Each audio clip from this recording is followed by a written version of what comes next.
Hello guys, good morning. कैसे हो आप सब? आपका एक बार फिर से स्वागत है आपके अपने चैनल आई विल पर, जिसमें कि हमने एक नई सीरीज शुरू की थी मेंस आंसर राइटिंग की। ठीक है, तो आज हम उसके सेकंड लेक्चर पे आ जाते हैं। पहला जो हमने लेक्चर किया था वो किया था हमारी गवर्नेंस और सोसाइटी के क्वेश्चंस पर, और आज हमारा जो लेक्चर होगा वो होगा पॉलिटी एंड कॉन्स्टिट्यूशंस के लेक्चर्स पर, पॉलिटी एंड कॉन्स्टिट्यूशंस के लेक्चर पर होगा। ठीक है, जो हमारा ये सेकंड लेक्चर है। ठीक है, और टोटल हमारे 6 to 7 लेक्चर्स इसमें आने वाले हैं। तो इस सीरीज़ के साथ ऐसे ही बने रहिए। जितने भी हम मीन्स में पॉलिटी के क्वेश्चंस आ सकते हैं या मतलब जो भी है मोस्ट प्रोबेबल हैं, जिस टाइप के क्वेश्चंस आ सकते हैं वो सारे करवा देंगे। और मेनली हमारा फोकस है इसमें कुछ जो सिलेबस में मेनली कुछ चीज़ें जो सिलेबस में दी गई हैं, मतलब जो भी टॉपिक्स दिए गए हैं उनके लिए कुछ पॉइंटर्स तैयार करना और मेन डेटा। ठीक है, ये दो चीज़ मेन फोकस रहेंगी। आपको इस सीरीज़ का सबसे ज़्यादा फ़ायदा तभी होगा जब आप जैसे ही कोई लेक्चर आता है या कोई क्वेश्चन शुरू होता है, सबसे पहले आप वीडियो पॉज करोगे, उसके बाद अपनी ब्रेनस्टॉर्मिंग करोगे और एक पेज पे अपने पॉइंट्स नोट करोगे, क्योंकि भूल जाते हैं हमने क्या क्या पॉइंट्स याद किए, ब्रेनस्टॉर्म किए। उन पॉइंट्स को लिखोगे और फिर इस से मैच करोगे कि आपके और आप क्या क्या पॉइंट लिख सकते हो। ठीक है, तो इससे आपका मैक्सिमम बेनिफिट होगा, नहीं तो आप देखोगे और भूल जाओगे। ठीक है, तो सबसे अच्छा तरीका यही है, आप केवल 2 बार इस लेक्चर को देखोगे तो आपकी पूरा कंप्लीट हो जाएगा। अगर बाई चांस आप देख रहे हो, आप सोच रहे हो कि 2 घंटे का लेक्चर होता है, बहुत बड़ा लेक्चर है, तो आप एक मेंस की टेस्ट सीरीज करने के लिए तो 3 घंटे लगाते ही हो। ठीक है, और मेन चीज़, अगर आप 2 की स्पीड में अगर इस लेक्चर को देखते हो तो आपको तो 1 घंटे में लेक्चर खत्म हो जाएगा। ठीक है, तो आप ऐसा भी कर सकते हो कि जिसको लग रहा है कि 2 आवर्स के वीडियोस ज़्यादा बड़े हो जाते हैं, तो आप एक काम भी कर सकते हो ना कि आप डबल स्पीड में देख सकते हो। ठीक है, क्योंकि मैं तो बहुत स्लो स्पीड में बोलती हूँ, इतनी ज़्यादा स्पीड नहीं है। ठीक है, तो चलो इसी नोट पे आज का लेक्चर शुरू करते हैं। अगर आपको वीडियो अच्छी लगे तो लाइक करना और चैनल को सब्सक्राइब करना मत भूलना। ठीक है, और अभी तो हमारी इस दिसंबर में शायद मीन्स की सीरीज़ टोटल कंप्लीट हो जाएगी, लेकिन उसके बाद प्री 2022 से पहले जितनी भी प्री के मोस्ट इम्पोर्टेंट क्वेश्चन की सीरीज़ है वो फिर से आएगी with current affairs from June 2021 to जो भी है मई और जून, जैसा भी होगा, मतलब मई नहीं, अप्रैल तक शायद करंट अफेयर्स हो पाएंगे उस टाइम तक। ठीक है, तो वहाँ तक के सारी चीज़ें कंप्लीट हो जाएंगी आपकी, हर एक सब्जेक्ट के क्वेश्चन आंसर प्री के भी। ठीक है, तो चलिए आज का लेक्चर शुरू करते हैं।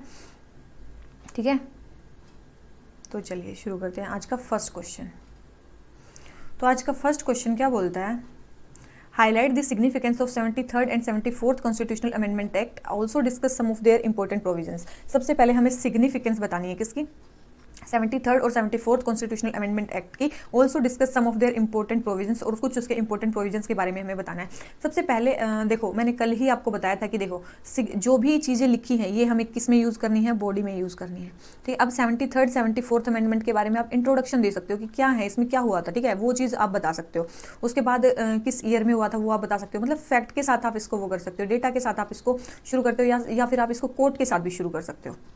ठीक है, ऑल्सो डिस्कस सम, ठीक है, तो कोर्ट के साथ भी शुरू कर सकते हो ये चीज़ें, और लास्ट में आप क्या कर सकते हो, कंक्लूड कर सकते हो। जो जो पूछा है वो सारी चीज़ें किस में आएगी, इसमें आएंगी, किसमें, बॉडी में, और इंट्रोडक्शन आपका डिफरेंट होगा। ठीक है, तो ऐसे आप कर सकते हो। तो देखो इसमें कैसे कर रखा है, क्वेश्चंस पे आते हैं डायरेक्ट अपने। देखो सबसे पहले बोल रखा है कि लोकल गवर्नमेंट के बारे में बता रखा है। ठीक है, 73rd 74th constitutional amendment act को लाने से पहले क्या था कि जो लोकल गवर्नमेंट थी वो किस में आती थी, स्टेट सब्जेक्ट में आती थी, 7th शेड्यूल के अंदर। ठीक है, और मेनली उसकी जो वर्किंग थी, मतलब लोकल गवर्नमेंट्स की जो वर्किंग थी वो किसकी विल पे डिपेंड थी, स्टेट गवर्नमेंट्स की विल पे डिपेंड थी। लेकिन स्टेट्स क्या थी मेनली, वहाँ पे जहाँ पे भी लोकल गवर्नमेंट्स को पावर दी गई थी वहाँ पे रेगुलर इलेक्शंस नहीं करवाती थी, या फिर उनको फंड्स प्रोवाइड नहीं करती थी, या जो भी था, मतलब कोई रेगुलर या फिर यूनिफॉर्म लोकल बॉडीज़ का कोई कंसेप्ट नहीं था, मतलब ऑल ओवर इंडिया। ठीक है, ना वहाँ पे रेगुलर इलेक्शंस होते थे, ना एम्पावरमेंट होती थी उनकी वर्क की, मतलब उनको कोई डिवोल्वमेंट ऑफ पावर नहीं दिया गया था, मतलब कोई पावर डिवोल्व नहीं की गई थी।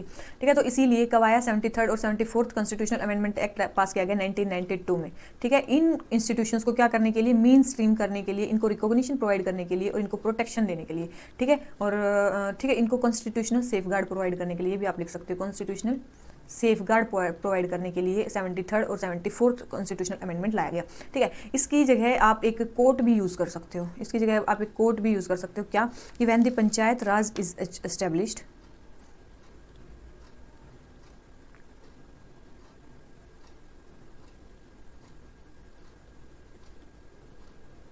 when the panchayat raj is established, public opinion will do, public opinion will do what violence can never do, what violence can never do। ठीक है, ये चीज़ है।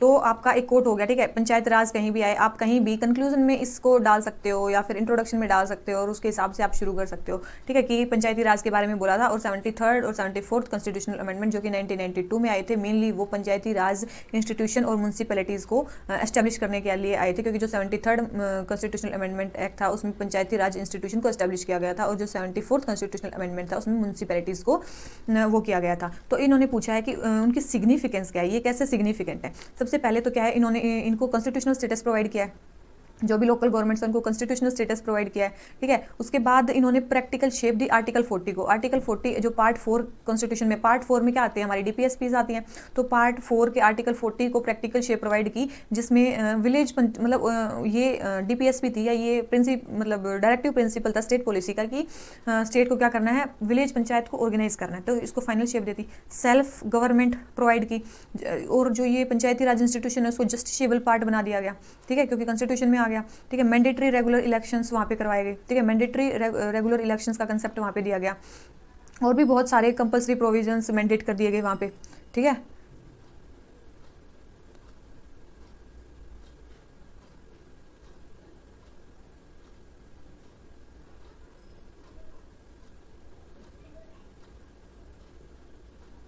तो ये चीज़ें हुई। ठीक है, तो इसके बाद क्या हुआ, इसके बाद कुछ इसके अब इसमें पूछा था कि सम इंपॉर्टेंट प्रोविजंस बताने उसके, ये तो थी उसकी सिग्निफिकेंस की, उन्होंने वो क्यों सिग्निफिकेंट है। ठीक है, अगर हम देखो इसके, चलो ये कुछ सिग्निफिकेंट है। ठीक है, चलो ठीक है, ये हो गया।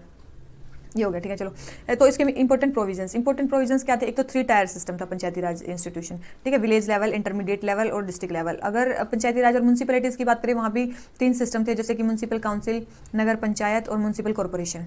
ठीक है, इलेक्शंस रेगुलर इलेक्शंस होने लगे, मतलब रेगुलर, मतलब हर 5 साल के बाद इलेक्शन का कॉन्सेप्ट लाया गया। रिजर्वेशन सीट्स को रिजर्व किया गया, किसके लिए, SC ST और वुमेन के लिए, SC के लिए, ST के लिए और वुमेन के लिए। तो इससे क्या हुआ, जो मार्जिनलाइज्ड या जो वल्नरेबल सेक्शंस थे उनका क्या हुआ, एम्पावरमेंट हुआ, इनसे उनका क्या हुआ, एम्पावरमेंट हुआ।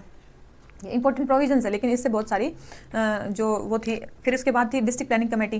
डिस्ट्रिक्ट प्लानिंग कमेटी बनाई गई, जो भी पंचायत और म्यूनसिपैलिटीज़ जो प्लान बनाती थी उसको मेनली फाइनल शेप देने का काम यही करती थी। सेल्फ गवर्नेंस, मतलब 11 शेड्यूल क्रिएट किया गया, 12 शेड्यूल क्रिएट किया गया। 11 शेड्यूल में 29 फंक्शनल आइटम, मतलब 29 पावर्स दी गई अलग अलग स्फेयर में, और इसमें 18 पावर्स दी गई। ठीक है, उसके बाद फाइनेंशियल पावर, उनको फाइनेंशियल पावर दी गई कि टैक्स आप लगा सकते हो, कलेक्ट कर सकते हो। ठीक है, ये सारी चीज़ें पंचायत को दी गई। तो ये सारी चीज़ें क्या है, इंपॉर्टेंट प्रोविजंस थे जो किए गए। ठीक है, और तो और क्या था, एक था इसमें बॉटम अप अप्रोच। मैंने इसमें क्या चीज़ की गई, bottom up approach, mainly top down approach नहीं, इसमें बॉटम अप्रोच को ध्यान में रख के ये बनाया गया। इसके बाद आप लिख सकते हो कि डिसेंट्रलाइजेशन ऑफ पावर। सबसे पहले क्या था, मेनली स्टेट रूल्स बनाते थे ऊपर से, लेकिन अभी पावर का क्या हो गया, डिसेंट्रलाइजेशन हो गया। मतलब पंचायत जो किसी रीजन में काम है, पंचायत करवाएंगी अपने हिसाब से, ना कि ऊपर से वो आएगी। तो इससे क्या हुआ, उनको क्या दी गई, ऑटोनॉमी दी गई, इंडिपेंडेंस दी गई। ठीक है, कुछ काम करने की। ठीक है, पीपल सेंट्रिक डेवलपमेंट पे ध्यान दिया गया। किस पे दिया गया, people centric development, people centric development. ठीक है, उसके बाद सोशल जस्टिस इससे इंप्रूव हुआ, जैसे कि सोशल जस्टिस इससे इंप्रूव हुआ। इसके बाद क्या हुआ, इकोनॉमिक डेवलपमेंट हुआ। ठीक है, तो ये सारी चीज़ें हुई इसके हिसाब से। ठीक है, तो आपने देख लिया कि इसकी सिग्निफिकेंस क्या है, क्यों इतना इंपॉर्टेंट है, क्योंकि इतनी सारी चीज़ें भी ये प्रोवाइड कर रहा है। ठीक है, उसके अलावा इसके इंपॉर्टेंट प्रोविजंस आपने देख लिए। ठीक है, क्या क्या है, क्या क्या इसमें बनाया गया। इसके अलावा आप बता सकते हो कि कौन से आर्टिकल में ये प्रोवाइड किया गया। आर्टिकल 243 में इसके बारे में सारे वो चीज़ें दी गई हैं। ठीक है, तो ये चीज़ था। इसके बाद आप देखो, आपने दो ही चीज़ें इसमें पूछी थी, सिग्निफिकेंस और मीन इंपॉर्टेंट प्रोविजंस। ठीक है, तो इसके बाद आप क्या करोगे, कंक्लूड करोगे इसको। तो इन्होंने कर रखा है कि although this bodies are facing issues. देखो आप लास्ट में ये लिखोगे, यस इसमें कुछ इश्यूज हैं।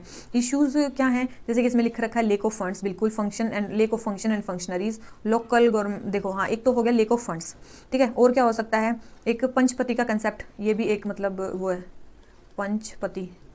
ठीक है, पंचपति का कंसेप्ट जो है। तीसरा जो एमपी और एमएलएज हैं उनका इंटरफेरेंस, एमपी एमएलएज का इंटरफेरेंस इन द फंक्शनिंग, वो भी इनको डिस्टर्ब करता है। हो बेशक से इसमें कुछ कुछ इश्यूज हैं, लेकिन जो लोकल गवर्नमेंट है वो कंट्री में वो रेगुलर इलेक्शन से स्ट्रेंथन हुई है। ठीक है, तो वो सिग्निफिकेंट रोल प्ले करती है ग्रास रूट डेमोक्रेटिक इंस्टीट्यूशन में या फिर पार्टिसिपेटरी डेमोक्रेसी में। पार्टिसिपेटरी डेमोक्रेसी में एक इंपॉर्टेंट रोल प्ले करती हैं ये।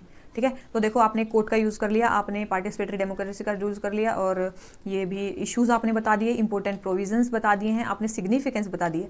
ठीक है, और अच्छे से आपने इंट्रोडक्शन भी दे दिया। तो इसी के साथ जो हमारा लेक्चर, जो ये क्वेश्चन है, ये हमारा फर्स्ट क्वेश्चन खत्म हो जाता है। आ जाते हैं अपने सेकंड क्वेश्चन पे। इसी तरह से आपको क्वेश्चन करने हैं। ठीक है, तो आपने कितने पॉइंट सोचे थे, आपके कितने हुए और एक्स्ट्रा कितने हैं, आप याद रखना उनको। एक फिर से लेक्चर देखना, फिर से ब्रेनस्टॉर्म करना, आपको ये सारे पॉइंट याद होने चाहिए। एक दो नहीं होंगे, फिर से पढ़ोगे तो आपको याद हो जाएंगे कि आपको क्या याद हुआ क्या नहीं याद हुआ है। ठीक है, आ जाते हैं क्वेश्चन नंबर 2 पे। Explain the importance of parliamentary privileges. सबसे पहले पार्लियामेंट्री प्रिविलेजेस होती क्या है, दूसरी चीज बतानी है उनकी इंपॉर्टेंस क्या है, और तीसरी है नीड क्यों है उनकी कोडिफिकेशन की, उनकी कोडिफिकेशन की नीड क्यों है। मतलब इसका मतलब वो कोडिफाई नहीं है, या फिर है तो कहाँ है। ठीक है, सबसे पहले तो ये बताना होगा कि ये अगर इनका सोर्स क्या है, अगर ये पार्लियामेंट्री प्रिविलेजेस है तो इनका सोर्स क्या है, तो हमें फिर इनकी कोडिफिकेशन की जरूरत क्यों है। तो ये सारी चीजें हमें बतानी है। तो इंट्रोडक्शन आप कर सकते हो कि पार्लियामेंट्री प्रिविलेजेस क्या है, फिर ये सारी चीजें जितनी भी हैं ये तो बॉडी में आएंगी, और फिर कंक्लूड कर सकते हो आप अकॉर्डिंगली। ठीक है, तो आ जाते हैं अपने पार्लियामेंट्री प्रिविलेजेस पे। पार्लियामेंट्री प्रिविलेजेस क्या होती है, स्पेशल राइट्स, इम्यूनिटीज, एग्जेम्पशंस। ठीक है, जो पार्लियामेंट इंजॉयज करती है as an institution and its committees and members. ठीक है, पार्लियामेंट वो होती है पार्लियामेंट्री प्रिविलेजेस। कुछ जो प्रिविलेजेस होती हैं वो कलेक्टिवली मेंबर्स इंजॉय करते हैं, और कुछ होते हैं इंडिविजुअली जो इंजॉय करते हैं। अगर जो कलेक्टिवली इंजॉय करते हैं, जैसे कि right to publish reports, exclude strangers from house proceedings, या फिर राइट टू पनिश आउटसाइडर्स, ये भी हो सकता है। क्या हो सकता है, एक और हो सकता है right to punish outsiders, right to punish outsiders. ठीक है, ये भी एक हो सकता है। फिर इंडिविजुअल में freedom of speech, exemption from arrest, exemption from jury services, exemption from jury services. ठीक है, उसके बाद exemption from attendance as witness, attendance from as witness. ठीक है, तो इन सब से आपको छूट मिल जाएगी। तो ये होती है इंडिविजुअल प्रिविलेजेस, कुछ होती हैं कलेक्टिव प्रिविलेजेस, और प्रिविलेजेस होती क्या है ये आपने डिफाइन कर दिया है। ठीक है, तो बेसिक चीज़ें आपकी हो गई। तो सेकंड चीज़ हमसे पूछी थी कि इसकी इंपॉर्टेंस बतानी है। ठीक है, तो इसकी इंपॉर्टेंस क्या है, मेनली ये जो भी फ्रीडम ऑफ स्पीच जो है पार्लियामेंटेरियंस की, उसको वो करती है, क्या करती है, प्रोटेक्ट करती हैं। दूसरी चीज़ उनको इंसुलेट करती हैं लिटिगेशन के अगेंस्ट। ठीक है, तीसरी चीज़ क्या है, अगर ये ना हो तो जो हाउस है वो ऑथोरिटी, डिग्निटी, ऑनर मेंटेन नहीं कर सकता, ना ही अपने मेंबर को वो कर सकता है, प्रोटेक्ट कर सकता है अपनी जो ड्यूटीज़ हैं उनको डिस्चार्ज करने से। इसका मतलब ड्यूटीज़ को डिस्चार्ज करने में जो पार्लियामेंट्री प्रिविलेजेस हैं उनका इंपॉर्टेंट प्लेस है। ठीक है, तो ये आपने उसकी इंपॉर्टेंस बता दी है। ये क्या बता दिया आपने, उसकी इंपॉर्टेंस बता दिया। उसके बाद आप बता रहे हो कि नीड ऑफ कोडिफिकेशन क्यों है, तो उससे पहले आपको बताना होगा कि अब कहाँ पे है। तो याद रखना आर्टिकल 105, मतलब इसके सोर्सेज जो है ना 5 सोर्सेज में ही है। एक तो आर्टिकल 105, ठीक है, दूसरा rule of both houses of parliament, parliamentary conventions, ठीक है, जुडिशियल इंटरप्रिटेशंस, ये हैं इसके टोटल सोर्स। ठीक है, कोई एग्जिस्टिंग लॉ नहीं है जो सारी प्रिविलेजेस को बता सके, अलग अलग जगह से पार्लियामेंट्री प्रिविलेजेस को रेफर किया जाता है। अब इनके कोडिफिकेशन की रिक्वायरमेंट क्यों है, सबसे पहले मिसयूज ऑफ पावर को रोकने के लिए। ठीक है, जो इसमें दे रखा है कि यस कोडिफिकेशन की रिक्वायरमेंट है ताकि वो अपने पावर को मिसयूज ना कर सकें, फंडामेंटल राइट्स प्रोटेक्ट हों, प्रिविलेजेस पे क्लैरिटी आ सके, डेमोक्रेटिक ट्रेडिशन जो है वो स्ट्रेंथन हो सके। जैसे कि आप देख सकते हो कि जो PV Narasimha Rao versus CBI case में क्या होता है, supreme Court held that briber takers who voted against the non confidence motion were immune from prosecution due to their privileges. मतलब नरसिम्हा राव गवर्नमेंट के टाइम पे क्या हुआ था कि जिन्होंने भी ब्राइबरी लेके अगेंस्ट वोट किया था पीवी नरसिम्हा राव के, वो बच गए थे। क्यों बच गए थे, क्योंकि उनके पास पार्लियामेंट्री प्रिविलेजेस थी। ठीक है, तो कोडिफिकेशन अगर होगी तो अच्छे से कोडिफाई होंगे, और कहाँ पे वो अपनी पार्लियामेंट्री प्रिविलेजेस का यूज नहीं कर सकते तो वो भी अच्छे से डिफाइन होगा। तो इससे क्या होगा, जो डेमोग्राफिक जो ट्रेडिशंस है वो स्ट्रेंथन होंगी। उसके बाद कॉन्फ्लिक्ट ऑफ इंटरेस्ट वो हो जाएगा, स्पीकर की क्या पावर्स हैं, आपकी क्या पावर्स हैं, वो सब डिफाइन हो जाएंगी। ठीक है, और कुछ मतलब अब क्रिटिसिज्म वाले भी कुछ हैं, कुछ क्रिटिसाइज करते हैं इसको। ये दो जो हैं ये क्रिटिसिज्म के पॉइंट्स हैं, कि इसका क्रिटिसिज्म क्यों होता है कि क्यों नहीं होना चाहिए कोडिफिकेशन। ये बोलते हैं कि जो कोडिफिकेशन इसलिए नहीं होना चाहिए क्योंकि इट में erode the sovereignty of parliament, ये पार्लियामेंट की सोवरेनिटी को इरोड कर सकता है, and it goes against the separation of power principle, और सेपरेशन ऑफ पावर के प्रिंसिपल के अगेंस्ट जाता है। ठीक है, तो ये है कि मतलब क्रिटिसिज्म कर रहे हैं। लेकिन एक कमेटी थी national commission to review the working of constitution, national commission to review the working of constitution, इन्होंने क्या किया था, रिकमेंड किया था। ठीक है, प्रेस काउंसिल ऑफ इंडिया, इन्होंने अपनी रिपोर्ट्स में बोला है कि इनका कोडिफिकेशन होना चाहिए। ठीक है, और जो प्रिविलेजेस हैं वो अनसर्टेन नहीं रहनी चाहिए, वेग नहीं रहनी चाहिए, मतलब रेयर सब, मतलब ऐसा होना चाहिए कि जो पार्लियामेंट्री प्रिविलेजेज हैं वो स्पेशल सर्कमस्टेंसेज में यूज हो, ना कि डे टू डे लाइफ में। ठीक है, simultaneously there should be scope for future adjustment या फिर सोवरेनिटी ऑफ पार्लियामेंट, जो भी क्रिटिसिज्म है उनको वो करके स्कोप करके कोडिफिकेशन होना चाहिए इनका। ठीक है, ताकि जेन्युइन क्रिटिसिज्म बना रहे और right to know of people बना रहे, ताकि लोग जो हैं राइट टू इन्फॉर्मेशन हो, तभी वो एक इफेक्टिव डिसीजन ले पाएंगे फॉर द गवर्नमेंट। ठीक है, और याद रखना जो पार्लियामेंट, देखो पार्लियामेंट किस किस से मिलके बनती है, लोकसभा, राज्यसभा और प्रेसिडेंट, लेकिन प्रेसिडेंट के पास कोई पार्लियामेंट्री प्रिविलेजेस नहीं होती है। Do not extend to president, do not have parliamentary privileges. ये आप एक बॉक्स बना सकते हो, मान लो आप कोई क्वेश्चन लिख रहे हो, बॉक्स बना सकते हो और साइड में ऐसे स्टार लगा के और ये स्टेटमेंट लिख सकते हो कि president do not have parliamentary privileges, whether it is he is part of, जो भी है हमारे पार्लियामेंट का पार्ट है लेकिन उसके पास प्रिविलेजेस नहीं है। ठीक है, तो ये चीज़ है। ठीक है, आपने एक केस का भी इसमें मेंशन कर दिया है। ठीक है, आपने सबसे पहले इसमें क्रिटिसिज्म भी बता दिया कि क्यों नहीं होना चाहिए, कि इन्होंने दिया है या क्यों इन्होंने सपोर्ट किया है national commission for review of working of constitution, आपने सपोर्ट में भी बता दिया, क्रिटिसिज्म में भी बता दिया, कोडिफिकेशन क्यों होना चाहिए वो भी बता दिया, और उसमें भी एक केस मेंशन किया। ठीक है, मेन चीज़ है जब ऐसे पॉलिटी के क्वेश्चन आए या कॉन्स्टिट्यूशन से क्वेश्चन आए तो आपको केसेस मेंशन करने होंगे।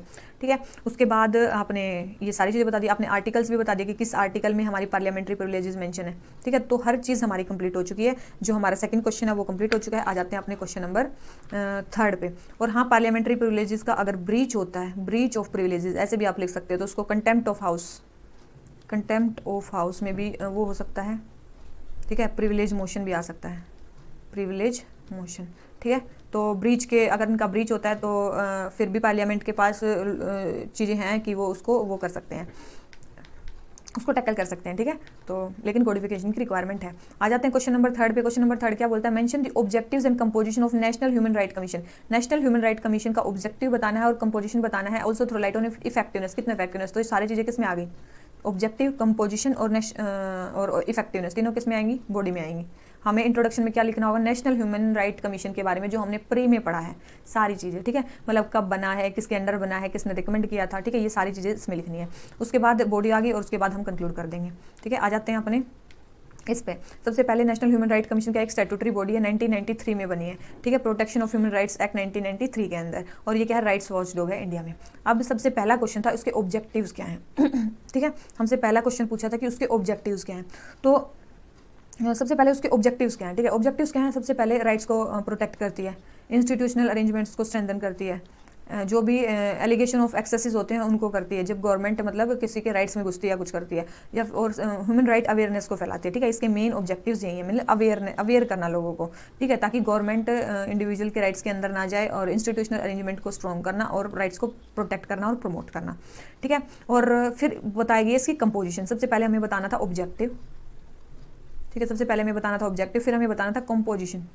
ठीक है, कंपोजिशन क्या है, इसमें एक चेयरमैन होते हैं, who is retired chief justice of India और जज ऑफ सुप्रीम कोर्ट। ठीक है, फिर उसके बाद 2 मेंबर्स जो कि सर्विंग और रिटायर्ड जज हो सकते हैं सुप्रीम कोर्ट के, या फिर chief justice of high court हो सकते हैं। 3 मेंबर जिसमें से एटलीस्ट एक वुमेन होनी चाहिए, उनके पास स्पेशल नॉलेज होनी चाहिए, और 7 एक्स ऑफिशियो मेंबर, मतलब कोई जो नेशनल हेड होने चाहिए किसके, मतलब chairman national commission for minorities, SC ST women OBC और पर्सन विद डिसेबिलिटीज़। ठीक है, इन सब के चेयरपर्सन 7 मेंबर जो होंगे, और 3 मेंबर जो होंगे वो एक्सपर्ट होने चाहिए, 2 मेंबर जो हैं वो जज होने चाहिए, कोई भी सर्विंग और रिटायर्ड सुप्रीम कोर्ट के जज या फिर chief justice of high court, और एक जो चेयरपर्सन होने चाहिए जो कि रिटायर्ड चीफ जस्टिस हैं इंडिया के, या फिर सुप्रीम कोर्ट के कोई भी जज।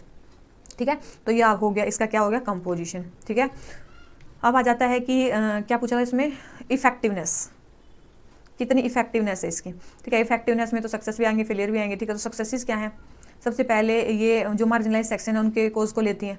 ठीक है, फेक इनकाउंटर्स के कोजेस को लेती हैं। ड्रैकोनियन लॉ जो गवर्नमेंट बनाते हैं, जैसे कि टाडा हो गया, UAP है, उनके अंदर जो लोग वो होते हैं उनके केसेस को भी ये हाईलाइट करती हैं। शुओ मोटो कोग्निशन से ले सकती हैं अगर इनको लगता है कि कुछ गलत हो रहा है, जैसे कि रोहिंग्याज इमाइग्रेंट्स का केस इन्होंने लिया ह्यूमन राइट कमीशन ने। उसके बाद एक्सपेंडेड रीच, मतलब इनकी रीच बहुत ज़्यादा है, मतलब बहुत सारे केसेस ये ले सकते हैं, ठीक है, मतलब हाईलाइट करते हैं बहुत सारे केसेस को। लेकिन इफेक्टिवनेस में तो सक्सेस है, तो लिमिटेशंस भी आपको पता होनी चाहिए कि इसकी लिमिटेशंस क्या है। मेनली क्या है, ये रिकमेंडेटरी बॉडी है, ठीक है, इसकी जो रिकमेंडेशन है वो बाइंडिंग नहीं होती है, ठीक है। तो सबसे बड़ी लिमिटेशन तो यही है। और मेन चीज़, इसके पास कोई इन्वेस्टिगेशन का मैकेनिज्म भी नहीं है, मेनली अदर एजेंसीज पे डिपेंड होती है इन्वेस्टिगेशन के लिए। दूसरी चीज़ रेस्ट्रिक्ट होती है इसकी जो आर्म्ड फोर्सेस के में, वो ये इंटरफेयर नहीं कर सकती। और फिर क्या है, बहुत सारे इश्यूज जो हैं वो अनएड्रेस्ड रह जाते हैं, क्योंकि ये 1 साल से ज़्यादा के जो इंसिडेंट है उसको नहीं लेती, मतलब 1 साल से पहले जो चीज़ें हुई होंगी वो नहीं ले सकती। 1 साल के अंदर जो चीज़ें होती हैं केवल वो उन्हीं को ले सकती हैं अपने अंडर, ठीक है। और इम्प्रॉपर हैंडलिंग ऑफ केसेस, क्योंकि इंफ्रास्ट्रक्चर इतना ज़्यादा नहीं है, स्टाफ कम है, पुअर फंडिंग है इनको, ठीक है। तो ये सारी हैं लिमिटेशन। तो आप फिर कंक्लूड कर सकते हो कि in this context we have argued that NHRC needs to be revamped to make it more efficient and truly a watchdog of human right violation in India। या फिर ये इन्होंने बोला कि needs to be revamped, या आप लिख सकते हो कि it should be, जो भी limitations हैं उनको अगर हम रिमूव कर देते हैं, इसको एक परमानेंट बॉडी बना देते हैं, और उसकी जो रिकमेंडेशन है उनको बाइंडिंग ना करके उन पे ध्यान दिया जा सकता है। कुछ भी, मतलब आप पॉजिटिव जो भी हो वो आप कर सकते हो, ठीक है। या फिर आप कर सकते हो कि मतलब सजेशंस दे सकते हो कि स्टेट और नॉन स्टेट एक्टर्स को इंक्लूड किया जा सकता है, स्टेट एंड नॉन स्टेट जो एक्टर्स हैं उनको, उनके साथ मिलकर काम किया जा सकता है, इनके डिसीजन को इन्फोर्स किया जा सकता है। या फिर आप एक और चीज़ कर सकते हो कि इसकी कंपोजिशन चेंज कर सकते हो। कंपोजिशन में जैसे कि सिविल सोसाइटी के मेंबर्स को ऐड किया जा सकता है, सिविल सोसाइटी या फिर जो एक्टिविस्ट हैं उन मेंबर्स को ऐड किया जा सकता है, ताकि इनमें जो सेंसिटिविटी है केसेस के लिए वो और ज़्यादा बढ़े, ठीक है। तो ये सारी चीज़ें हैं, ठीक है। तो हमने जितनी भी क्वेश्चन चीज़ें थी इसके बारे में वो सारी कंप्लीट कर ली। क्या क्या थी, ऑब्जेक्टिव्स बताने थे, ऑब्जेक्टिव कर लिए हैं, कंपोजिशन कर लिया है, और उसके बाद इफेक्टिवनेस कर लिया है, और कैसे हुई थी उसके बारे में इंट्रो एंड कंक्लूजन भी हमारा हो गया, ठीक है। अब हम आ जाते हैं अपने नेक्स्ट क्वेश्चन पे। क्वेश्चन नंबर 4 क्या बोलता है, discuss the significance of preamble. Preamble की सिग्निफिकेंस बतानी है, can it be amended like any other provisions. तो 2 चीज़ें बतानी है बॉडी में। सबसे पहले तो इंट्रोडक्शन में क्या करोगे आप, प्रीएम्बल को डिस्कस करोगे, उसके बाद सिग्निफिकेंस बताओगे उसकी, और तीसरी चीज़ क्या बताओगे, अमेंडमेंट कैसे हुए हैं, और लास्ट में कंक्लूड कर दोगे, ठीक है, ठीक है। तो ये चीज़ है। अब आ जाते हैं क्या, सबसे पहले प्रीएम्बल क्या है, इंट्रोडक्शन और प्रीफेस ऑफ कॉन्स्टिट्यूशन, ठीक है। इसको ID कार्ड भी बोला जाता है कॉन्स्टिट्यूशन का, ठीक है, प्रीफेस ऑफ कॉन्स्टिट्यूशन। सिग्निफिकेंस क्या है इसकी, ठीक है, सिग्निफिकेंस क्या है इसकी, किसकी, प्रीएम्बल की। सबसे पहले ये फंडामेंटल है हमारी वैल्यूज़ के लिए, मतलब पॉलिटिकल मोरल जिस पे कॉन्स्टिट्यूशन बेस है, ये बेसिक फिलोसफी है, ठीक है। दूसरी चीज़, ये grand and noble vision present करता है हमारी कॉन्स्टिट्यूशन असेंबली का, कि वो क्या करना चाहते थे, ठीक है। ये सोर्स ऑफ ऑथोरिटी हमारे कॉन्स्टिट्यूशन के लिए बताता है कि सोर्स ऑफ ऑथोरिटी हमारे कॉन्स्टिट्यूशन का क्या है, we the people of India, main source है हमारे कॉन्स्टिट्यूशन का, ठीक है। और ये लीगल इंटरप्रिटेशन के लिए भी यूज़ हो सकता है, ठीक है। और ये सोल है हमारे कॉन्स्टिट्यूशन की, ठीक है। और बेसिक स्ट्रक्चर इससे डिफाइन होता है, मतलब मेनली इसमें बेसिक स्ट्रक्चर पता है, जैसे कि सेकुलर है, सोशलिस्ट है, रिपब्लिक है, ये सारे फीचर्स इससे डिफाइन होते हैं। ऑब्जेक्टिव्स इससे पता चलते हैं हमारे कॉन्स्टिट्यूशन के, जैसे जस्टिस, लिबर्टी, इक्वालिटी, फ्रेटर्निटी, ठीक है। तो ये क्या है, हमारे मेन चीज़ है, ये सारी चीज़ें क्या है, सिग्निफिकेंस है, कि कैसे वो सिग्निफिकेंट है, मतलब बेसिक चीज़ों के बारे में बताता है। कॉन्स्टिट्यूशन असेंबली के जो ड्रीम था वो क्या बनाना चाहते थे उसको बताता है। सोर्स ऑफ ऑथोरिटी का बताता है कि कॉन्स्टिट्यूशन का हमारा सोर्स ऑफ ऑथोरिटी क्या है। लीगल इंटरप्रिटेशन में जुडिशरी को हेल्प करता है। उसके बाद बेसिक स्ट्रक्चर मेनली डिफाइन करता है, और ऑब्जेक्टिव्स बताता है कॉन्स्टिट्यूशन असेंबली के, ठीक है। तो ये सारी चीज़ें क्या आ जाती हैं, सिग्निफिकेंस में आ जाती हैं।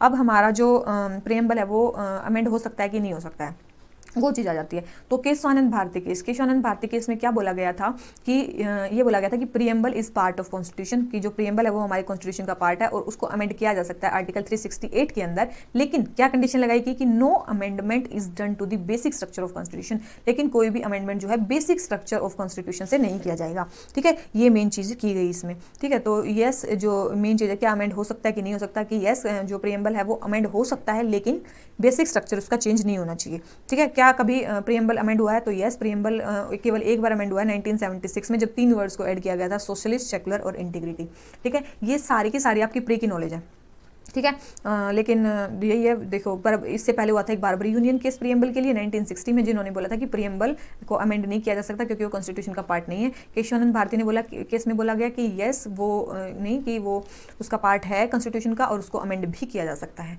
ठीक है। तो ये है, मतलब कि वो अमेंडमेंट किया जा सकता है कि नहीं किया जा सकता है। और आप हमारे प्रीएम्बल के बारे में क्या लिख सकते हो, और लिख सकते हो कि it is non justiciable part, it is no justiciable part. इसके बाद आप लिख सकते हो कि it is neither source of power to legislation,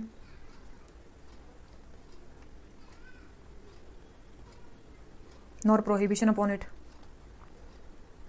ये वर्ड, ये लाइन आप यूज़ कर सकते हो, ठीक है। इसके बाद आप पंडित ठाकुर दास भार्गवा ने एक स्टेटमेंट बोली थी, पंडित ठाकुर दास भार्गवा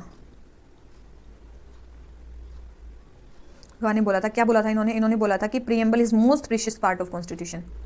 क्या बोला था इन्होंने? Preamble is most precious part of constitution, ठीक है। ये जो प्रीएम्बल है वो हमारे कॉन्स्टिट्यूशन का मोस्ट प्रीशियस पार्ट है। With which we can measure the worth of constitution, with which we can measure the worth of constitution, जिससे हमें वर्थ ऑफ कॉन्स्टिट्यूशन को क्या कर सकते हैं, मीजर कर सकते हैं इसके थ्रू, ठीक है। तो ये पंडित दास भार्गवा ने बोला था, ये आप कोट यूज़ कर सकते हो, ठीक है, ये आप कोट यूज़ कर सकते हो इसके लिए। और ये 2-3 स्टेटमेंट और भी आप उसके सिग्निफिकेंस में यूज़ कर सकते हो, ठीक है। अमेंडेबिलिटी आपको देख लिया है, अगर आपको पहले भी नहीं पता था तो आपको प्री के लिए भी आपको पता चल गया कि क्या क्या केसेस हैं, ठीक है।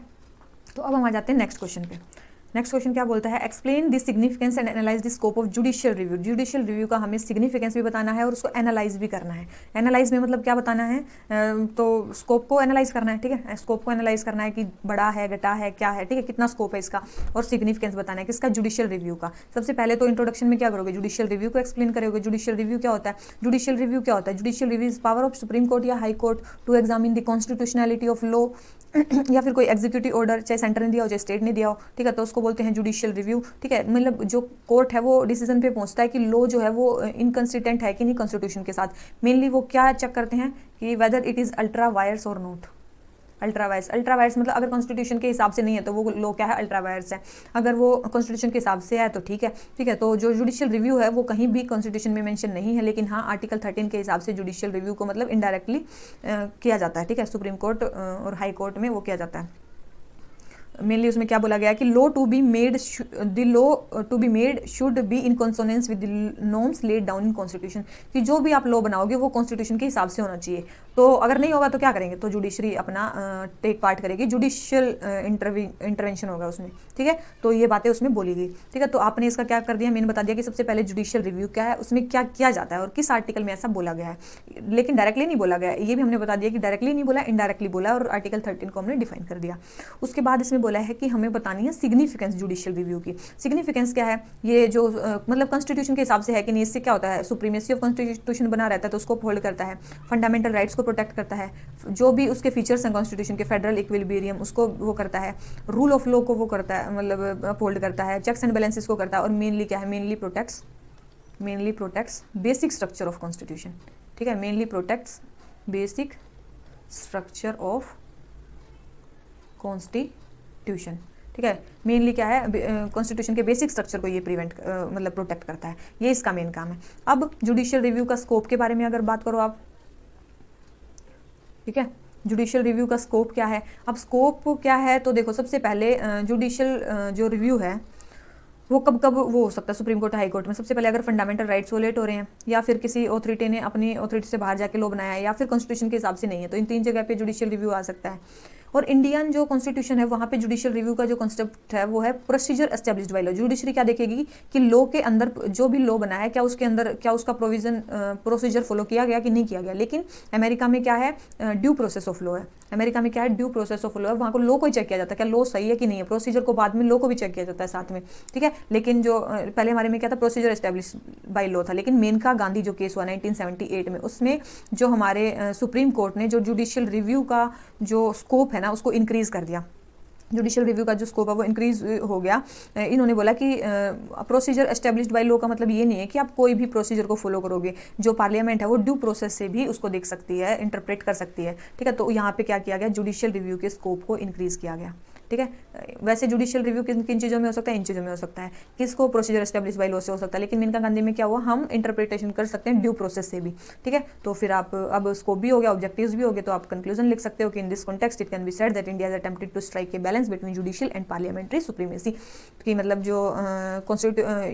जो मेनली इंडिया है वहाँ पे जुडिशियल और पार्लियामेंट्री सुप्रीमेसी को बैलेंस किया गया है, ठीक है। इसके थ्रू किसके थ्रू, इसी के थ्रू, ठीक है। तो जो ये क्वेश्चन हो जाता है ये हो जाता है हमारा, ठीक है। हाँ, एक और चीज़ इसमें देखो कि जो ये है ना कि मेनका गांधी केस, इसमें नेचुरल जस्टिस को वो किया गया था, accepting concept of natural justice,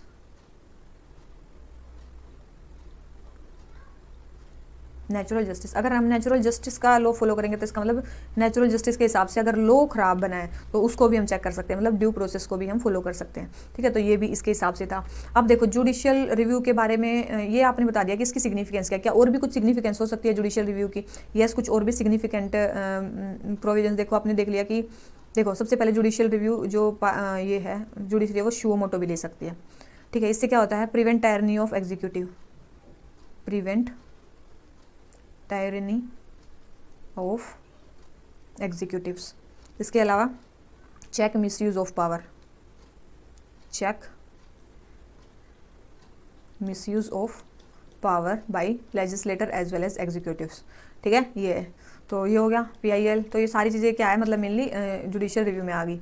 ठीक है, आपकी हर चीज़ हो जाती है खत्म। आ जाते हैं क्वेश्चन नंबर 6 पे। क्वेश्चन नंबर 6 क्या बोलता है? What are the fundamental principles on which our constitution. हमारे फंडामेंटल प्रिंसिपल्स क्या है जिसपे हमारा कॉन्स्टिट्यूशन बेस है, और आपको क्यों लगता है कि उनको कोडिफाई करना चाहिए रिटन डॉक्यूमेंट में? मतलब करना चाहिए नहीं, क्यों किया गया? Why do you think it was important to codify? इनको कोडिफाई करना क्यों जरूरी था? तो सबसे पहले तो हमें क्या पता होना चाहिए कि हमारी कॉन्स्टिट्यूशन के फाउंडेशनल प्रिंसिपल क्या है, किस फाउंडेशन पे हमारा कॉन्स्टिट्यूशन बना है। तो जो हमारे प्रीएम्बल है ना, जो हमारे प्रीएम्बल में जो चीज़ें दी गई हैं वो है हमारी फाउंडेशनल प्रिंसिपल्स जिसपे बना है हमारा इंडिया। जैसे कि सोशलिस्ट, ठीक है, सेकुलर, डेमोक्रेटिक, ठीक है, उसके बाद रिपब्लिक, उसके बाद आप बोल सकते हो कि जो भी उसमें लिख रखा है जस्टिस, इक्वालिटी, फ्रेटर्निटी, डिग्निटी, ये सारी आप फीचर्स आप लिख सकते हो फंडामेंटल। ठीक है, सबसे पहले आप क्या बताओगे? कॉन्स्टिट्यूशन के बारे में बताओगे, फंडामेंल प्रिंसिपल्स के बारे में बताएंगे, और फिर कोडिफिकेशन के बारे में। तो देखो constitution fundamental is body of fundamental principles according to which state is constituted and governed. ठीक है, सुप्रीम लॉ ऑफ कंट्री होता है, इसमें राइट्स, ड्यूटीज, पावर्स गवर्नमेंट की हर चीज़ डिफाइन होती है। ठीक है, तो कौन से प्रिंसिपल्स हैं जिसके ऊपर हमारा कॉन्स्टिट्यूशन बेस है? देखो sovereignty, social justice, secularism, respect for diversity, minority, parliamentary democracy, liberty, equality, fraternity. ठीक है, ये चीज़ें जितनी भी हमारे प्रीएम्बल में लिखी गई हैं वो सारी आप लिखोगे तो वही है हमारी फाउंडेशन बनाने की हमारे उसकी। तो अब सेकंड हाफ में उन्होंने पूछा था कि क्यों रिक्वायरमेंट है, रीजंस फॉर कोडिफिकेशन, क्यों करना पड़ा। सबसे पहले जो रिटन कॉन्स्टिट्यूशन होता है, कोई भी रिटन कॉन्स्टिट्यूशन होता है उसके क्या फ़ायदे होते हैं? Clearly define the structure, function, हर चीज़ उसमें क्लियरली डिफाइन होती है। ठीक है, दूसरी चीज़ कि जो मतलब जो एग्जीक्यूटिव्स हैं वो मतलब अमेंडमेंट नहीं कर सकते अपने हिसाब से, अगर वो रिटन होगा तो। अगर ओरल होगा तो उसका इंटरप्रिटेशन कैसे भी हो सकता है, लेकिन अगर रिटन होगा तो एग्जीक्यूटिव इसको मतलब ऐसे ही वो नहीं कर सकते, अमेंड नहीं कर सकते। दूसरा हमारा फेडरल सेटअप इससे बना रहता है। ठीक है, क्लियरली डिफाइन है कॉन्स्टिट्यूशन में कि किसकी क्या क्या पावर है, तो हमें उसमें कॉन्फ्लिक्ट नहीं होता है। ठीक है, कॉन्फ्लिक्ट से हम बच जाते हैं, कॉन्फ्लिक्ट से बच जाते हैं, और लिमिट्स हमें पता चल जाती है कि गवर्नमेंट की क्या लिमिट्स हैं, हमारी फंडामेंटल राइट्स क्या हैं, ड्यूटीज़ क्या हैं, और कौन सी चीज़ें हमारी ट्रेसपास नहीं कर सकती गवर्नमेंट। ठीक है, तो इससे क्या हो जाता है, ट्रस्ट बनता है। तो आप इसको इस लाइन को कंक्लूजन में भी लिख सकते हो कि it generates a trust, degree of trust and coordination that is necessary for different section of society to live in harmony. ठीक है, तो ये चीज़ें आप लिख सकते हो। ठीक है, ये चीज़ें आप लिख सकते हो। इसके अलावा और क्या हो सकता है कि मतलब इसके फायदे और क्या हो सकते हैं? Avoid dictatorship by ruler, avoid dictatorship नहीं आ सकती है। ठीक है, क्लैश ऑफ फंक्शंस नहीं होता, ईजी टू अंडरस्टैंड, ये भी आप लिख सकते हो। रिटर्न को ईजी टू अंडरस्टैंड होता है, easy to understand the content of constitution, can be easily consulted, अगर वो लिखा हुआ है तो कैन बी इजली कंसल्टेड। तो ये सारी चीज़ें हैं जो उसके कोडिफिकेशन के लिए ज़रूरी थी। ठीक है, तो हमने देख लिया कि किस फाउंडेशन प्रिंसिपल पे हमारा जो कॉन्स्टिट्यूशन है वो बेस है, और कोडिफिकेशन की रिक्वायरमेंट क्यों पड़ी। अब हो जाते हैं क्वेश्चन नंबर 7 पे। क्या बोलता है? हमें फेडरलिज्म के कंसेप्ट के बारे में बताना है, उसके मेजर फीचर्स बताने हैं फेडरलिज्म के। ठीक है, सबसे पहले कंसेप्ट ऑफ फेडरलिज्म और की फीचर्स ऑफ फेडरलिज्म हमें बताने हैं। तो ये क्या होगी हमारी बॉडी, हमें लिखना है इंट्रोडक्शन, तो फेडरलिज्म हम लिख देंगे, इंट्रोडक्शन फेडरलिज्म का मतलब हम क्या समझते हैं। उसके बाद क्या लिखेंगे कि फीचर्स लिख देंगे, उसमें क्या कमियां हैं वो लिख देंगे, फिर हम कंक्लूड कर देंगे। ठीक है, ऐसा हम कर सकते हैं। तो सबसे पहले आ जाता है फेडरलिज्म। फेडरलिज्म क्या है? System of government in which power is divided between central authority and various constituent units. ठीक है, ये क्या होती है? मेनली फेडरलिज्म होता है। ठीक है, डिफरेंट टायर्स की गवर्नमेंट बनती है इसमें। ठीक है, इंडिया बेशक यूनियन ऑफ स्टेट है, लेकिन यहाँ पे बहुत सारे फेडरल प्रिंसिपल्स हैं। जैसे कि कैसे आप बता सकते हो कि इंडिया में फेडरलिज्म है, कैसे आप बता सकते हो? तो आप बता सकते हो इसके थ्रू, किसके थ्रू, कि यहाँ पे ड्यूअल पॉलिटी है। ठीक है। यहाँ पे सेंट्रल और स्टेट गवर्नमेंट अलग अलग है, डिवीजन ऑफ पावर है सबके बीच में, मतलब सेंट्रल लिस्ट, स्टेट लिस्ट और कंकरेंट लिस्ट अलग अलग है। फिर बाई कैमरलिज्म, लोक मतलब राज्यसभा जो अपर हाउस और लोअर हाउस है दोनों अलग अलग है, ठीक है। उसके बाद है सुप्रीमेसी ऑफ कॉन्स्टिट्यूशन, क्योंकि हमारा जो कॉन्स्टिट्यूशन है वो सुप्रीम है, ठीक है, हाईएस्ट लॉ ऑफ लैंड है। तो ये भी हमारे जो फेडरल पॉलिटी है उसको बताता है। रिजिड कॉन्स्टिट्यूशन हमें बताता है कि सेंट्रल स्टेट के बीच में जो पावर है वो क्लियरली डिफाइंड है। इंडिपेंडेंस ऑफ जुडिशरी भी हमारे कॉन्स्टिट्यूशन से ही मेंटेन रहती है। जुडिशियल रिव्यू अगर उनका होता है, चेक्स एंड बैलेंसेस के लिए जो ये है जुडिशरी है वो जुडिशियल रिव्यू कर सकती है, ठीक है। तो ये सारी चीज़ें हमारी क्या हैं, रिजिड कॉन्स्टिट्यूशन, या फिर आप बोल सकते हो कि रिटन कॉन्स्टिट्यूशन भी जो है वो हमारा क्या है, फेडरल फीचर को डिफाइन करता है। तो ये सारी चीज़ें हैं जो हमारे फेडरल फीचर्स के साथ एसोसिएटेड है, ठीक है, फेडरल फीचर्स के साथ एसोसिएटेड है। उसके बाद अगर आप बात करो कि ये आप लिख सकते हो कि Indian constitution has created strong, मतलब इंडिया में ये नहीं है कि केवल और केवल फेडरल फीचर्स, या इंडिया क्या है, क्वासी फेडरल कंट्री है, क्या है कि इंडिया एक क्वासी फेडरल कंट्री है। और ये टर्म क्वासी फेडरल किसने यूज़ की थी, याद रखना, WH ने की थी, WHEARA, ठीक है, WH ने ये टर्म यूज़ की थी, क्वासी फेडरल, ठीक है। तो इंडिया क्या है, क्वासी फेडरल कंट्री है। यहाँ पे क्या है, सेंट्रलाइजिंग टेंडेंसीज है। सेंट्रलाइजिंग टेंडेंसी मतलब स्ट्रॉन्ग सेंटर है। स्ट्रॉन्ग सेंटर मतलब देखो जैसे कि बहुत सारी चीज़ों में सेंटर स्ट्रॉन्ग दिखता है, जैसे कि power of centre to unilaterally change the area, boundary of name of state, governor को अपॉइंट करना, single constitution, no equality, representation in Rajya Sabha, emergency provision, single citizenship, all India services, ये सारी क्या हमारे यूनिटरी फीचर्स को दिखाती हैं। ये हमारे फेडरल फीचर को नहीं, हमारे यूनिटरी फीचर्स को दिखाती हैं। तो इसी से हमें एक केस भी बताया गया, SR बोमे केस में, जो कोऑपरेट जो फेडरलिज्म है, इन्होंने बताया है कि जो SR बोमे केस में फेडरलिज्म है उसको बेसिक स्ट्रक्चर बोला गया था। ये तो बहुत इंपॉर्टेंट फैक्ट है, याद रखना, ठीक है। ये बहुत इंपॉर्टेंट फैक्ट है कि SR बोमे केस में फेडरल फीचर को क्या बोला गया था, बेसिक स्ट्रक्चर बोला गया था। और cooperative federalism, Indian federalism mainly क्या है, कोऑपरेटिव फेडरलिज्म को मीट करने की आजकल मतलब जो है कोशिश कर रहा है। और ये कोऑपरेटिव फेडरलिज्म टर्म ग्रैनविले ऑस्टिन ने दी थी, ठीक है। तो 10 आप कंक्लूड कर सकते हो कि Indian federal system has dual objectives, unity को सेफगार्ड करना और रीजनल डाइवर्सिटी को भी मेंटेन करना। तो यूनिटी इन डाइवर्सिटी को मेंटेन करना हमारा मेन ऑब्जेक्टिव है। अब आ जाते हैं अपने नेक्स्ट क्वेश्चन पे। नेक्स्ट क्वेश्चन हमारा क्या बोलता है, देखो हमें बताना है composition, mandate, functioning of interstate council, ठीक है। इंटरस्टेट काउंसिल, मेरे ख्याल से जैसा मैंने बताया था, आप क्वेश्चन को रोक रहे होगे, ब्रेनस्टॉर्म कर रहे होगे, अपने पॉइंट्स एक पेज पे लिख रहे होगे, ठीक है, और उसके बाद ही आगे लेक्चर देख रहे होगे, ठीक है, तभी आपको इससे फायदा होगा। और हाँ, अगर आपने अभी तक लेक्चर को लाइक नहीं किया तो प्लीज़ लाइक कर दो वीडियो को, और चैनल को सब्सक्राइब भी कर दो। चलो ठीक है, आगे बढ़ते हैं। क्या बोलता है आर्टिकल 263, आर्टिकल 263 में सबसे पहले इंटरस्टेट काउंसिल का मेंशन किया गया है, ठीक है। और ये किन की रिकमेंडेशन पे बनी थी, सरकारिया कमीशन की रिकमेंडेशन पे बनी थी। कॉन्स्टिट्यूशनल बॉडी है, प्रेसिडेंशियल ऑर्डर से बनी थी। कब, 1990 में, जब VP सिंह की गवर्नमेंट थी। कब बनी थी, जब VP सिंह की गवर्नमेंट थी, उन्होंने हेड किया था इनको सबसे पहले, ठीक है। इनका कंपोजिशन हमसे सबसे पहले पूछा, ये तो हो गया हमारा इंट्रोडक्शन। फिर हमसे पूछा कंपोजिशन। कंपोजिशन मतलब देखो, इनमें एक प्राइम मिनिस्टर होते हैं, चेयरमैन, चीफ मिनिस्टर होते हैं, और जितने भी चीफ मिनिस्टर स्टेट्स या यूनियन टेरिटरी के होते हैं वो इसके होते हैं मेंबर्स, ठीक है। और 10 यूनियन मिनिस्टर भी इसके परमानेंट इन्वाइटी होते हैं, ठीक है। इसकी मैंडेट और ड्यूटीज़ क्या हैं, ड्यूटीज़ क्या है, investigate and discussing such subject जहाँ पे सेंटर और स्टेट जो हैं उनके कॉमन इंटरेस्ट होते हैं। दूसरी चीज़ रिकमेंडेशन करना उन सब्जेक्ट्स पे, और तीसरी चीज़ उन पे डेलिब्रेशन करना, ठीक है, उन पे डेलिब्रेशन करना। ये 3 चीज़ उनके काम होते हैं। उसके बाद जो ये इंटरस्टेट काउंसिल होती है, इनका एक डेडिकेटेड सेक्रेटरीट होता है, एक स्टैंडिंग कमेटी होती है इंटरस्टेट काउंसिल। एक सेक्रेटरीट तो होता ही है, साथ में एक स्टैंडिंग कमेटी भी होती है इंटरस्टेट काउंसिल की, जिनको हमारे होम मिनिस्टर जी हेड करते हैं, ठीक है, होम मिनिस्टर एज चेयरमैन, ठीक है। ये चीज़ याद रखना। उसके बाद ये जो हमारी स्टैंडिंग कमेटी, ये क्या क्या करती है, जो हमारी स्टैंडिंग कमेटी ये कंटिन्यूस कंसल्टेशन करती है, ठीक है, कंटिन्यूस कंसल्टेशन करती है, सारे मैटर को प्रोसेस करती है, और जो भी है इम्प्लीमेंटेशन प्लान्स को देखती है, और फिर जो भी अदर मैटर उसको भी कंसिडर करती है, जो भी चेयरमैन बोलते हैं, ठीक है। तो उसमें बहुत सारे एक्सपर्ट को भी बुला सकते हैं स्टैंडिंग कमेटी। तो इसके बाद हम क्या देख सकते हैं कि जो काउंसिल है वो साल में 3 बार मिलने के लिए शेड्यूल है, लेकिन इसके आप वो भी लिख सकते हो, क्या लिमिटेशंस। देखो आपने फ़ायदे गिना दिए, इसमें क्या है, कंपोजिशन है, सब कुछ बता दिया, लेकिन आप इसकी कहाँ पे लिख सकते हो लिमिटेशंस, 1 सेकेंड, आप यहाँ पे इसकी लिमिटेशंस लिख सकते हो। आप इसकी लिमिटेशंस क्या लिख सकते हो, इंटरस्टेट काउंसिल की क्या लिमिटेशंस है। सबसे पहले just recommendatory body, just advisory या रिकमेंडेटरी, ठीक है, जस्ट रिकमेंडेटरी बॉडी है। नॉट परमानेंट बॉडी, परमानेंट भी नहीं है। और क्या है, आज तक, मतलब यही है, इन्होंने बोला ना कि साल में 3 बार मीटिंग करनी है। अब 1990 से आज तक, प्रेजेंट तक ओनली 12 मीटिंग्स हुई हैं इसकी, ओनली 12, ये इसकी सक्सेसफुलनेस है, ठीक है।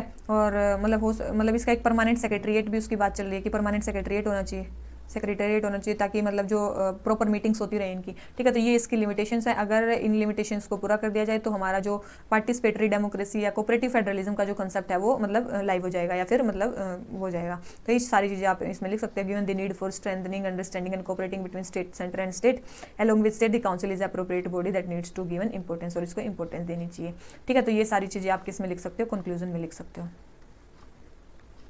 ठीक है। तो ये हो गया हमारा कंक्लूजन, और हमने बॉडी भी कर दी है, सारी चीज़ें क्या क्या है। आ जाते हैं क्वेश्चन नंबर 9 पे। क्वेश्चन नंबर 9 क्या बोलता है, although the Indian constitution give Rajya Sabha some special power.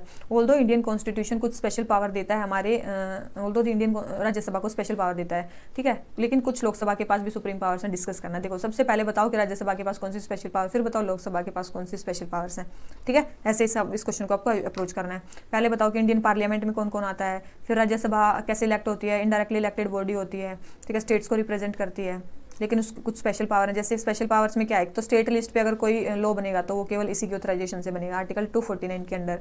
फिर है अगर ऑल इंडिया सर्विसेज क्रिएट होंगी तो भी, चाहे सेंटर में स्टेट में कहीं पे भी, तो वो भी इसी की ऑथराइजेशन से होंगी। वो कौन सा होगा, आर्टिकल 312 312, ठीक है। तो ये दो चीज़ें, ये क्या है, इसकी स्पेशल पावर्स हैं या एक्सक्लूसिव पावर्स हैं जो राज्यसभा की हैं। इसके बाद राज्यसभा की जो है लोकसभा की कुछ सुप्रीम पावर्स होंगी। कैसे लोकसभा की कैसे सुप्रीम पावर्स हैं, मनी बिल, केवल और केवल लोकसभा ही डिटरमाइन कर सकते हैं कि कौन सा बिल मनी बिल है और कौन सा नहीं है।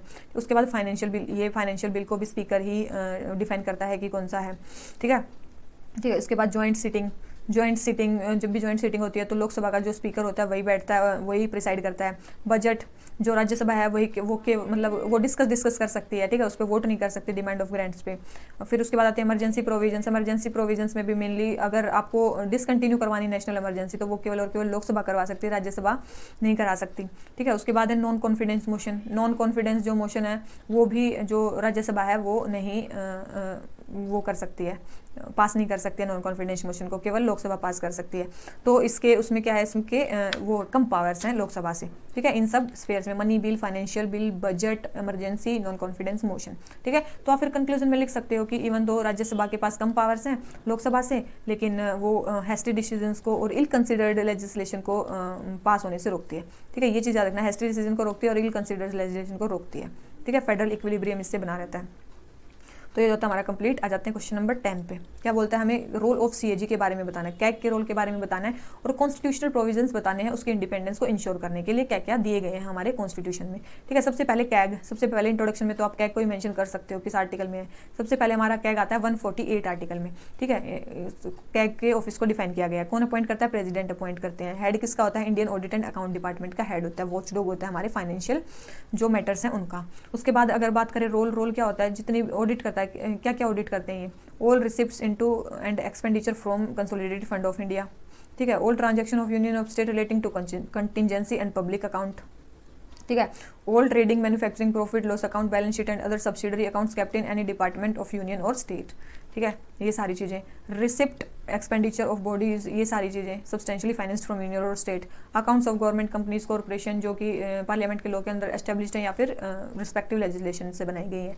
तो इन सब चीज़ों को ऑडिट करने का काम कौन करते हैं, हमारे कैग करते हैं। उसके बाद एक उनका होता है अकाउंटिंग रोल। अकाउंटिंग रोल में जैसे कि नेसेसरी इन्फॉर्मेशन प्रोवाइड करना यूनियन या स्टेट को बजट प्रिपरेशन में, ठीक है। उसके बाद फाइनेंस अकाउंट्स को या फिर जो अप्रोप्रिएशन अकाउंट्स है उनका सबमिशन करना प्रेसिडेंट को, गवर्नर को, या फिर फॉर्म्स का प्रिस्क्राइब करना कि किस अकाउंट में कौन सा रखा गया है, ठीक है। तो ये अकाउंटिंग रोल होते हैं और ऑडिट रोल होते हैं। ऑडिट रोल और अकाउंटिंग रोल दो रोल होते हैं हमारे कैग के। कुछ कॉन्स्टिट्यूशनल प्रोविजन जो इसके इनकी इंडिपेंडेंस को वो करते हैं, क्या इंश्योर करते हैं। तो देखो सबसे पहले फिक्स्ड टेन्योर 6 ईयर्स का जिनको दिया गया 65 ईयर्स। क्राइटेरिया ऑफ रिमूवल, केवल सुप्रीम कोर्ट के जज की तरह इनको रिमूव किया जा सकता है। Eligibility for further appointment, eligible नहीं हो सकते। एंटाइटलमेंट्स, इनकी सैलरी एक बार अगर लग गए तो बाद में चेंज नहीं की जा सकती। एक्सपेंडिचर चार्जेस सारे चार्ज अपॉन होते हैं कंसोलिडेटेड फंड ऑफ इंडिया। फिर आप इनके बारे में कोट भी लिख सकते हो, कोट जो कि B.R. अम्बेडकर जी ने बोला था। क्या बोला था कि CAG is the most important office under Constitution of India and is one of the bulwark of democratic system of government of India, ठीक है। तो ये मोस्ट इंपॉर्टेंट ऑफिस है कॉन्स्टिट्यूशन ऑफ इंडिया का और ये बुलवॉक सिस्टम है, ठीक है।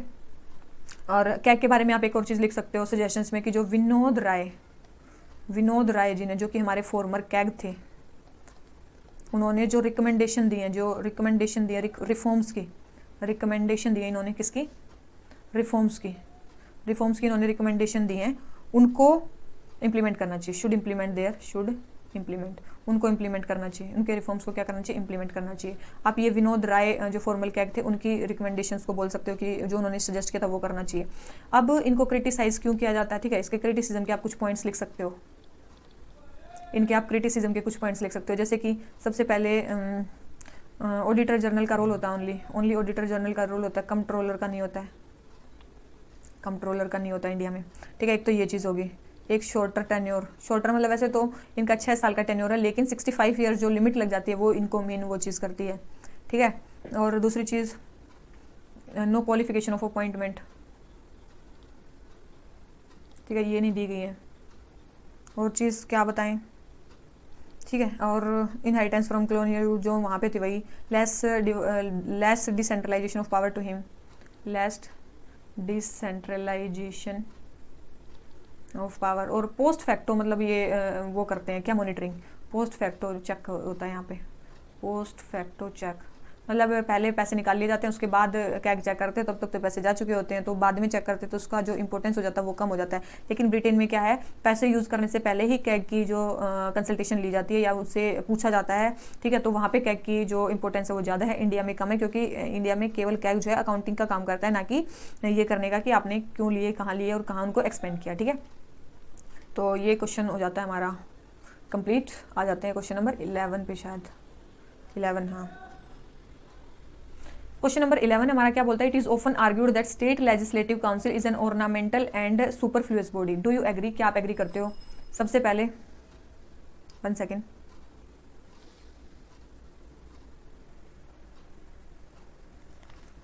तो क्या है इसमें, it is often argued that state legislative council is an ornamental and superfluous body, do you agree, ठीक है। ये ऑफन आर्ग्यू किया जाता है कि जो स्टेट लेजिस्लेटिव काउंसिल है वो ऑर्नामेंटल है और सुपरफ्लुअस बॉडी है, क्या आप एग्री करते हो, ठीक है। तो सबसे पहले आता है हमारा क्वेश्चन कि क्या है कि नहीं। सबसे पहले स्टेट लेजिस्लेटिव काउंसिल को आप मेंशन कर सकते हो कि किस आर्टिकल में है, क्या है, ठीक है। तो सबसे पहले इंट्रोडक्शन में आप लिखो कि legislative council partially elected partially nominated second chamber है स्टेट लेजिस्लेचर का, और किस आर्टिकल के अंडर आता है, 169 के अंडर आता है, ठीक है। और पार्लियामेंट इसको कभी भी एबोलिश या क्रिएट कर सकती है अगर लेजिस्लेटिव असेंबली स्पेशल मेजोरिटी से अगर कोई रेजोल्यूशन पास करे, ठीक है। तो इसके क्रिएशन का भी आपको पता चल गया किस आर्टिकल के अंडर क्रिएट होती है, कौन क्रिएट करता है और कैसे क्रिएट होती है, ठीक है। तो ये आपको पता चल गया, और क्या है वो भी आपको पता चल गया लेजिस्लेटिव काउंसिल। अब आता है दूसरी चीज़, सेकंड हाउस है, ठीक है। मेनली क्या है इसका काम, act check on hasty actions पे मेनली चेक रखती है ऑफ पॉपुलरली इलेक्टेड हाउस, ठीक है। हाँ ऐसे, और मेनली इसमें कौन से इंडिविजुअल्स होते हैं, ऐसे एमिनेंट इंडिविजुअल्स होते हैं जो मेनली डायरेक्ट इलेक्शंस को फेस नहीं कर सकते, ठीक है, मेनली उनसे बनी होती है। मेनली इसको ऑर्नामेंटल और सुपरफ्लुअस बॉडी क्यों कहा जाता है, सबसे पहले इसकी जो एग्जिस्टेंस है लेजिस्लेटिव असेंबली की विल पे डिपेंड करती है, क्योंकि वो अगर स्पेशल मेजोरिटी से रेजोल्यूशन पास कर देती है तो ये रिमूव भी हो सकती है। दूसरी चीज़, इसके पास कंक्रीट पावर्स नहीं है, इनके पास कोई पावर नहीं है, किसी ऑर्डनरी बिल को ये 4 मंथ्स तक डिले कर सकते हैं और किसी मनी बिल को ये 14 डेज तक डिले कर सकते हैं, ठीक है। तो इनके पास कोई कंक्रीट पावर नहीं है, ठीक है, और मनी बिल को तो ये रिजेक्ट और अमेंड भी नहीं कर सकती। उसके अलावा अगर बात करें प्रेसिडेंट के इलेक्शन में या फिर राज्यसभा के जो मेंबर के इलेक्शन में ये टेक पार्ट नहीं करती हैं। उसके अलावा हाँ, जो मेनली जो काउंसिल ऑफ मिनिस्टर होते हैं स्टेट के, वो किसके लिए रिस्पॉन्सिबल होते हैं, लेजिस्लेटिव असेंबली के लिए रिस्पॉन्सिबल होते हैं, वो भी इसके लिए रिस्पॉन्सिबल नहीं होते। और मेनली इसमें जो इसका जो कंपोजिशन होता है वहाँ पे कौन से मेंबर्स होते हैं, नॉमिनेटेड मेंबर्स होते हैं, इलेक्टेड बहुत कम होते हैं, ठीक है। तो वो बहुत सारे सेक्शंस के उसको रिप्रेजेंट करते हैं, ठीक है। अननेसेसरी, तो ये बोलते हैं कि भाई लेजिस्लेटिव असेंबली ऐसा बोलती है कि वो अननेसेसरी डिले होता है, वहाँ पे कोई ज़रूरत नहीं है, मतलब बिल बिना बात के डिले ही होता है, ठीक है। तो ये चीज़ है कि हमारे लेजिस्लेटिव काउंसिल जो है उसके में क्या क्या है, मतलब क्या क्या वो है, ठीक है, ये आपको पता चल गया। क्या था इसमें, उसको ऑर्नामेंटल या सुपरफ्लुअस क्यों कहा जाता है, ये आपको पता चल गया, क्योंकि इसकी पावर नहीं है, ठीक है। तो अब आप कंक्लूड क्या कर सकते हो, लेकिन आप ये बोल सकते हो कि बेशक इसकी पावर नहीं है लेकिन इसके सिग्निफिकेंस को डिनाई नहीं किया जा सकता कंप्लीटली, क्योंकि बहुत सारी चीज़ों को ये भी कंप्लीट करती है। जैसे कि कुछ ऐसे लोगों को ये इसमें इलेक्ट होते हैं जो डायरेक्ट इलेक्शन को फेस नहीं कर सकते, लेकिन हाँ डिस्कशंस में वो पार्ट कर सकते हैं, या फिर जो कि जिनको नॉलेज होती है किसी फील्ड में, एक्सपर्ट्स होते हैं, कमेटीज़ बनाने में उनके काम आ सकता है उन मेंबर्स का, ठीक है, जो एक्सपर्टीज़ जिनकी किसी चीज़ में हो, तो वो बहुत ज़्यादा हमारी लेजिस्लेशन के लिए इंपॉर्टेंट हो सकते हैं, ठीक है। दूसरी चीज़, बहुत सारे सेक्शंस को रिप्रेजेंट करते हैं, जैसे कि स्टूडेंट्स हो गए, ठीक है, पंचायत हो गए, उनके सेक्शंस को रिप्रेजेंट करते हैं जो कि शायद डायरेक्ट इलेक्शन फेस ना कर पाएँ, ठीक है। बहुत सारे सेक्शंस के इंटरेस्ट को ये मतलब हाईलाइट करते हैं, ठीक है, हाईलाइट करते हैं तो यही है, therefore council needs to be empowered, council को एम्पावर करना चाहिए to act effectively and perform their functions. Only जब उनको ज़्यादा पावर देंगे तभी वो मतलब ज़्यादा एम्पावरमेंट उनकी होगी। जैसे राज्यसभा के पास पावर, उतनी पावर थोड़ी बहुत इनको भी दी जा सकती है उसी तरह। ठीक है, तो ये चीज़ें इसमें बताई गई हैं। ठीक है, तो ऐसे आप इसके क्वेश्चन को कर सकते हो। मेन चीज़ें हैं कि लेजिस्लेटिव काउंसिल की सारी चीज़ें आपको दी गई हैं कहाँ पे, लक्ष्मीकांत में। जितने क्वेश्चन है ये सारे लक्ष्मीकांत से आए हुए हैं। ठीक है, लेकिन केवल और केवल उसमें चैलेंजेस आपको डालने हैं अलग से। ठीक है, आ जाते हैं क्वेश्चन नंबर 12 पे। Compare the discretionary power of governor of state and president of India. हमें डिस्क्रिशनरी पावर बतानी है गवर्नर ऑफ स्टेट की और प्रेसिडेंट ऑफ इंडिया की। अब डिस्क्रिशनरी पावर क्या होती है? डिस्क्रिशनरी पावर होती है ऐसी पावर जो वो काउंसिल ऑफ मिनिस्टर की एडवाइस के बिना कर सकते हैं। ठीक है, ये होते हैं discretionary power. Discretionary power 2 types की होती है, कॉन्स्टिट्यूशनल और सिचुएशनल। ठीक है, कॉन्स्टिट्यूशनल मतलब जो कॉन्स्टिट्यूशन में मेंशन है, सिचुएशनल मतलब जो सिचुएशन के हिसाब से होती है, मतलब उस पॉलिटिकल सिचुएशन के हिसाब से। तो याद रखना, जो सिचुएशनल डिस्क्रिशन है वो दोनों के पास है, प्रेसिडेंट के पास भी है और गवर्नर के पास भी है। जैसे कि प्राइम मिनिस्टर को अपॉइंट करना है, मतलब प्रेसिडेंट के पास, और सीएम को अपॉइंट करना है हमारे गवर्नर्स के पास, जब उनके पास क्लियर मेजोरिटी ना हो। और प्रेसिडेंट क्या कर सकते हैं, लोकसभा को डिसोल्व कर सकते हैं, और जो गवर्नर क्या है हमारे लेजिस्लेटिव असेंबली को डिसोल्व कर सकते हैं। ठीक है, जब वो मेजोरिटी नहीं हो उसके पास। फिर प्रेसिडेंट क्या कर सकते हैं, एडवाइस जो है काउंसिल ऑफ मिनिस्टर के पास भेज सकते हैं वापस, तो गवर्नर भी भेज सकते हैं। ठीक है, तो ये तीनों के पास क्या होती है, सिचुएशनल डिस्क्रिशन होती है। उसके बाद हमारा पार्ट आता है कॉन्स्टिट्यूशनल डिस्क्रिशन का। याद रखना, कॉन्स्टिट्यूशनल डिस्क्रिशन ओनली गवर्नर के पास होती है, नॉट फॉर प्रेसिडेंट। प्रेसिडेंट के पास कॉन्स्टिट्यूशनल डिस्क्रिशन नहीं है, केवल और केवल गवर्नर के पास कॉन्स्टिट्यूशनल डिस्क्रिशन है। जैसे कि बिल को रिजर्व करना, आर्टिकल 200 के आसपास हैं ये, 200, 201 कुछ ऐसे आर्टिकल्स हैं। बिल को रिजर्व करना प्रेसिडेंट के कंसिडरेशन के लिए। ठीक है, और प्रेसिडेंट रूल को इम्पोज करने के लिए उनको रिकमेंड करना। उसके बाद एडजॉइनिंग यूनिट टेरिटरी के फंक्शंस को एडमिनिस्टर करना। और जो 6 शेड्यूल एरिया है, जो 6 शेड्यूल एरिया है वहाँ पे ऑटोनोमस डिस्ट्रिक्ट काउंसिल में डिसीजन लेना। तो ये जितनी सारी चीज़ें हैं यहाँ पे गवर्नर का क्या होता है, कॉन्स्टिट्यूशनल डिस्क्रिशन होता है। वहाँ पे कॉन्स्टिट्यूशन में मेंशन किया गया है कि उनके पास वो डिस्क्रिशनरी पावर है। ठीक है, तो इससे आपको क्या पता चलता है इस, और हाँ सीएम से इंफॉर्मेशन लेना उन मैटर पे वो करने के लिए। इससे हमें क्या पता चलता है कि जो गवर्नर है उनके पास जो डिस्क्रिशनरी पावर है वो आर्टिकल 163 के अंदर आती है। ठीक है, तो वही प्रेसिडेंट के पास नहीं है। ठीक है, तो वही चीज़ बताया गया कि जो प्रेसिडेंट है वो उनको आर्टिकल 74 के हिसाब से काउंसिल ऑफ मिनिस्टर की एड एंड एडवाइस बाइंडिंग है उन पे। ठीक है, वो केवल और केवल उन्हीं की एडवाइस से काम कर सकते हैं, लेकिन गवर्नर के पास कुछ ना कुछ ज़्यादा डिस्क्रिशनरी पावर है। तो इससे आप पता कर सकते हो कि ये देखो, governor of states have more discretionary power than the president. ठीक है, तो आपको तो इवैल्यूएशन करना था, दोनों का बताना था, वो हो गया। आ जाते हैं क्वेश्चन नंबर 13 पे। क्या बोला है, the Indian constitution is a synthesis of British principle of parliamentary sovereignty and American principle of judicial supremacy. देखो, सबसे पहले देखो कि इंडियन कॉन्स्टिट्यूशन में क्या है, ब्रिटेन में क्या पार्लियामेंट की सोवरेनिटी है और अमेरिका में क्या है जुडिशियल सुप्रीमेसी। लेकिन इंडियन कॉन्स्टिट्यूशन क्या है, दोनों का सिंथेसिस है। ना यहाँ पे पार्लियामेंट की सोवरेनिटी है, ना यहाँ पे जुडिशियल सुप्रीमेसी। यहाँ पे क्या है, मेनली कॉन्स्टिट्यूशनल सुप्रीमेसी है। इंडिया में क्या है, कॉन्स्टिट्यूशनल सुप्रीमेसी, और दोनों एक दूसरे पे क्या रखते हैं, चेक्स एंड बैलेंसेस रखते हैं, चेक्स एंड बैलेंसेस रखते हैं। तो उसी को हमें डिफाइन करना है। सबसे पहले हमारा जो कॉन्स्टिट्यूशन है, फ्रेमर्स ने जब बनाया, बहुत जगह से हमने बहुत सारी चीज़ें बोरो की। तो सबसे पहले ब्रिटेन में एक प्रिंसिपल था पार्लियामेंट्री सोवरेनिटी का, मतलब जो पार्लियामेंट है वही कोई भी लॉ बना सकती है और उसके पास अनलिमिटेड पावर है और कोर्ट वहाँ पे क्वेश्चन नहीं कर सकते। अमेरिका में प्रिंसिपल था जुडिशियल सुप्रीमेसी का, मतलब कोई भी लॉ जो है जुडिशियल रिव्यू के बाहर नहीं है, हर चीज़ जुडिशरी इंटरप्रेट कर सकती है। मतलब जुडिशियल रिव्यू की जो पावर है वो ओवरवेलमिंग पावर है अमेरिका में। लेकिन इंडिया में तो ऐसा नहीं है। इंडिया में क्या, हमारा कॉन्स्टिट्यूशन सुप्रीम है। इंडिया में हमने क्या किया, हमारे कॉन्स्टिट्यूशन को सुप्रीम लॉ ऑफ लैंड बना दिया है। इसमें पार्लियामेंट, जुडिशरी, एग्जीक्यूटिव सारे इससे बाउंड है। मतलब क्या है, constitutional supremacy checks and balances से वो है। मतलब कॉन्स्टिट्यूशनल सुप्रीमेसी कहाँ पे मेनली मेंशन की गई थी केशवानंद भारती और मिनर्वा मिल केस में। ये चीज़ बहुत अच्छे से ध्यान रखना। ठीक है, ये फैक्चुअल है, फैक्चुअल चीज़ आपको ध्यान रखनी है कि केशवानंद भारती केस और मिनर्वा मिल केस में कॉन्स्टिट्यूशनल सुप्रीमेसी को एक्सप्लिसिटली बताया गया था। उसके बाद इंडिया में क्या है, एक तो कॉन्स्टिट्यूशनल लॉ और जो स्टैट्यूटरी लॉ है उनमें भी डिफरेंसेस हैं। ठीक है, और मेनली जो है पार्लियामेंट आर्टिकल 368 के अंदर कॉन्स्टिट्यूशन को अमेंड कर सकती है, लेकिन केवल तब तक कर सकती है जब तक बेसिक स्ट्रक्चर हमारे कॉन्स्टिट्यूशन का वो ना हो, क्या ना हो, वो ना हो, डिस्टर्ब ना हो। ठीक है, तो तब तक कर सकते हैं। और जुडिशियल रिव्यू की पावर है, अगर मान ले उन्होंने अमेंड कर भी दिया कॉन्स्टिट्यूशन को, किन्होंने, लेजिस्लेचर ने अगर कॉन्स्टिट्यूशन को अमेंड कर भी दिया, तो जुडिशरी की पावर, जुडिशियल रिव्यू की पावर आर्टिकल 32 और आर्टिकल 226 और आर्टिकल 13 के अंदर की वो किन्हीं भी लॉज को अल्ट्रा वायर्स बता सकती है।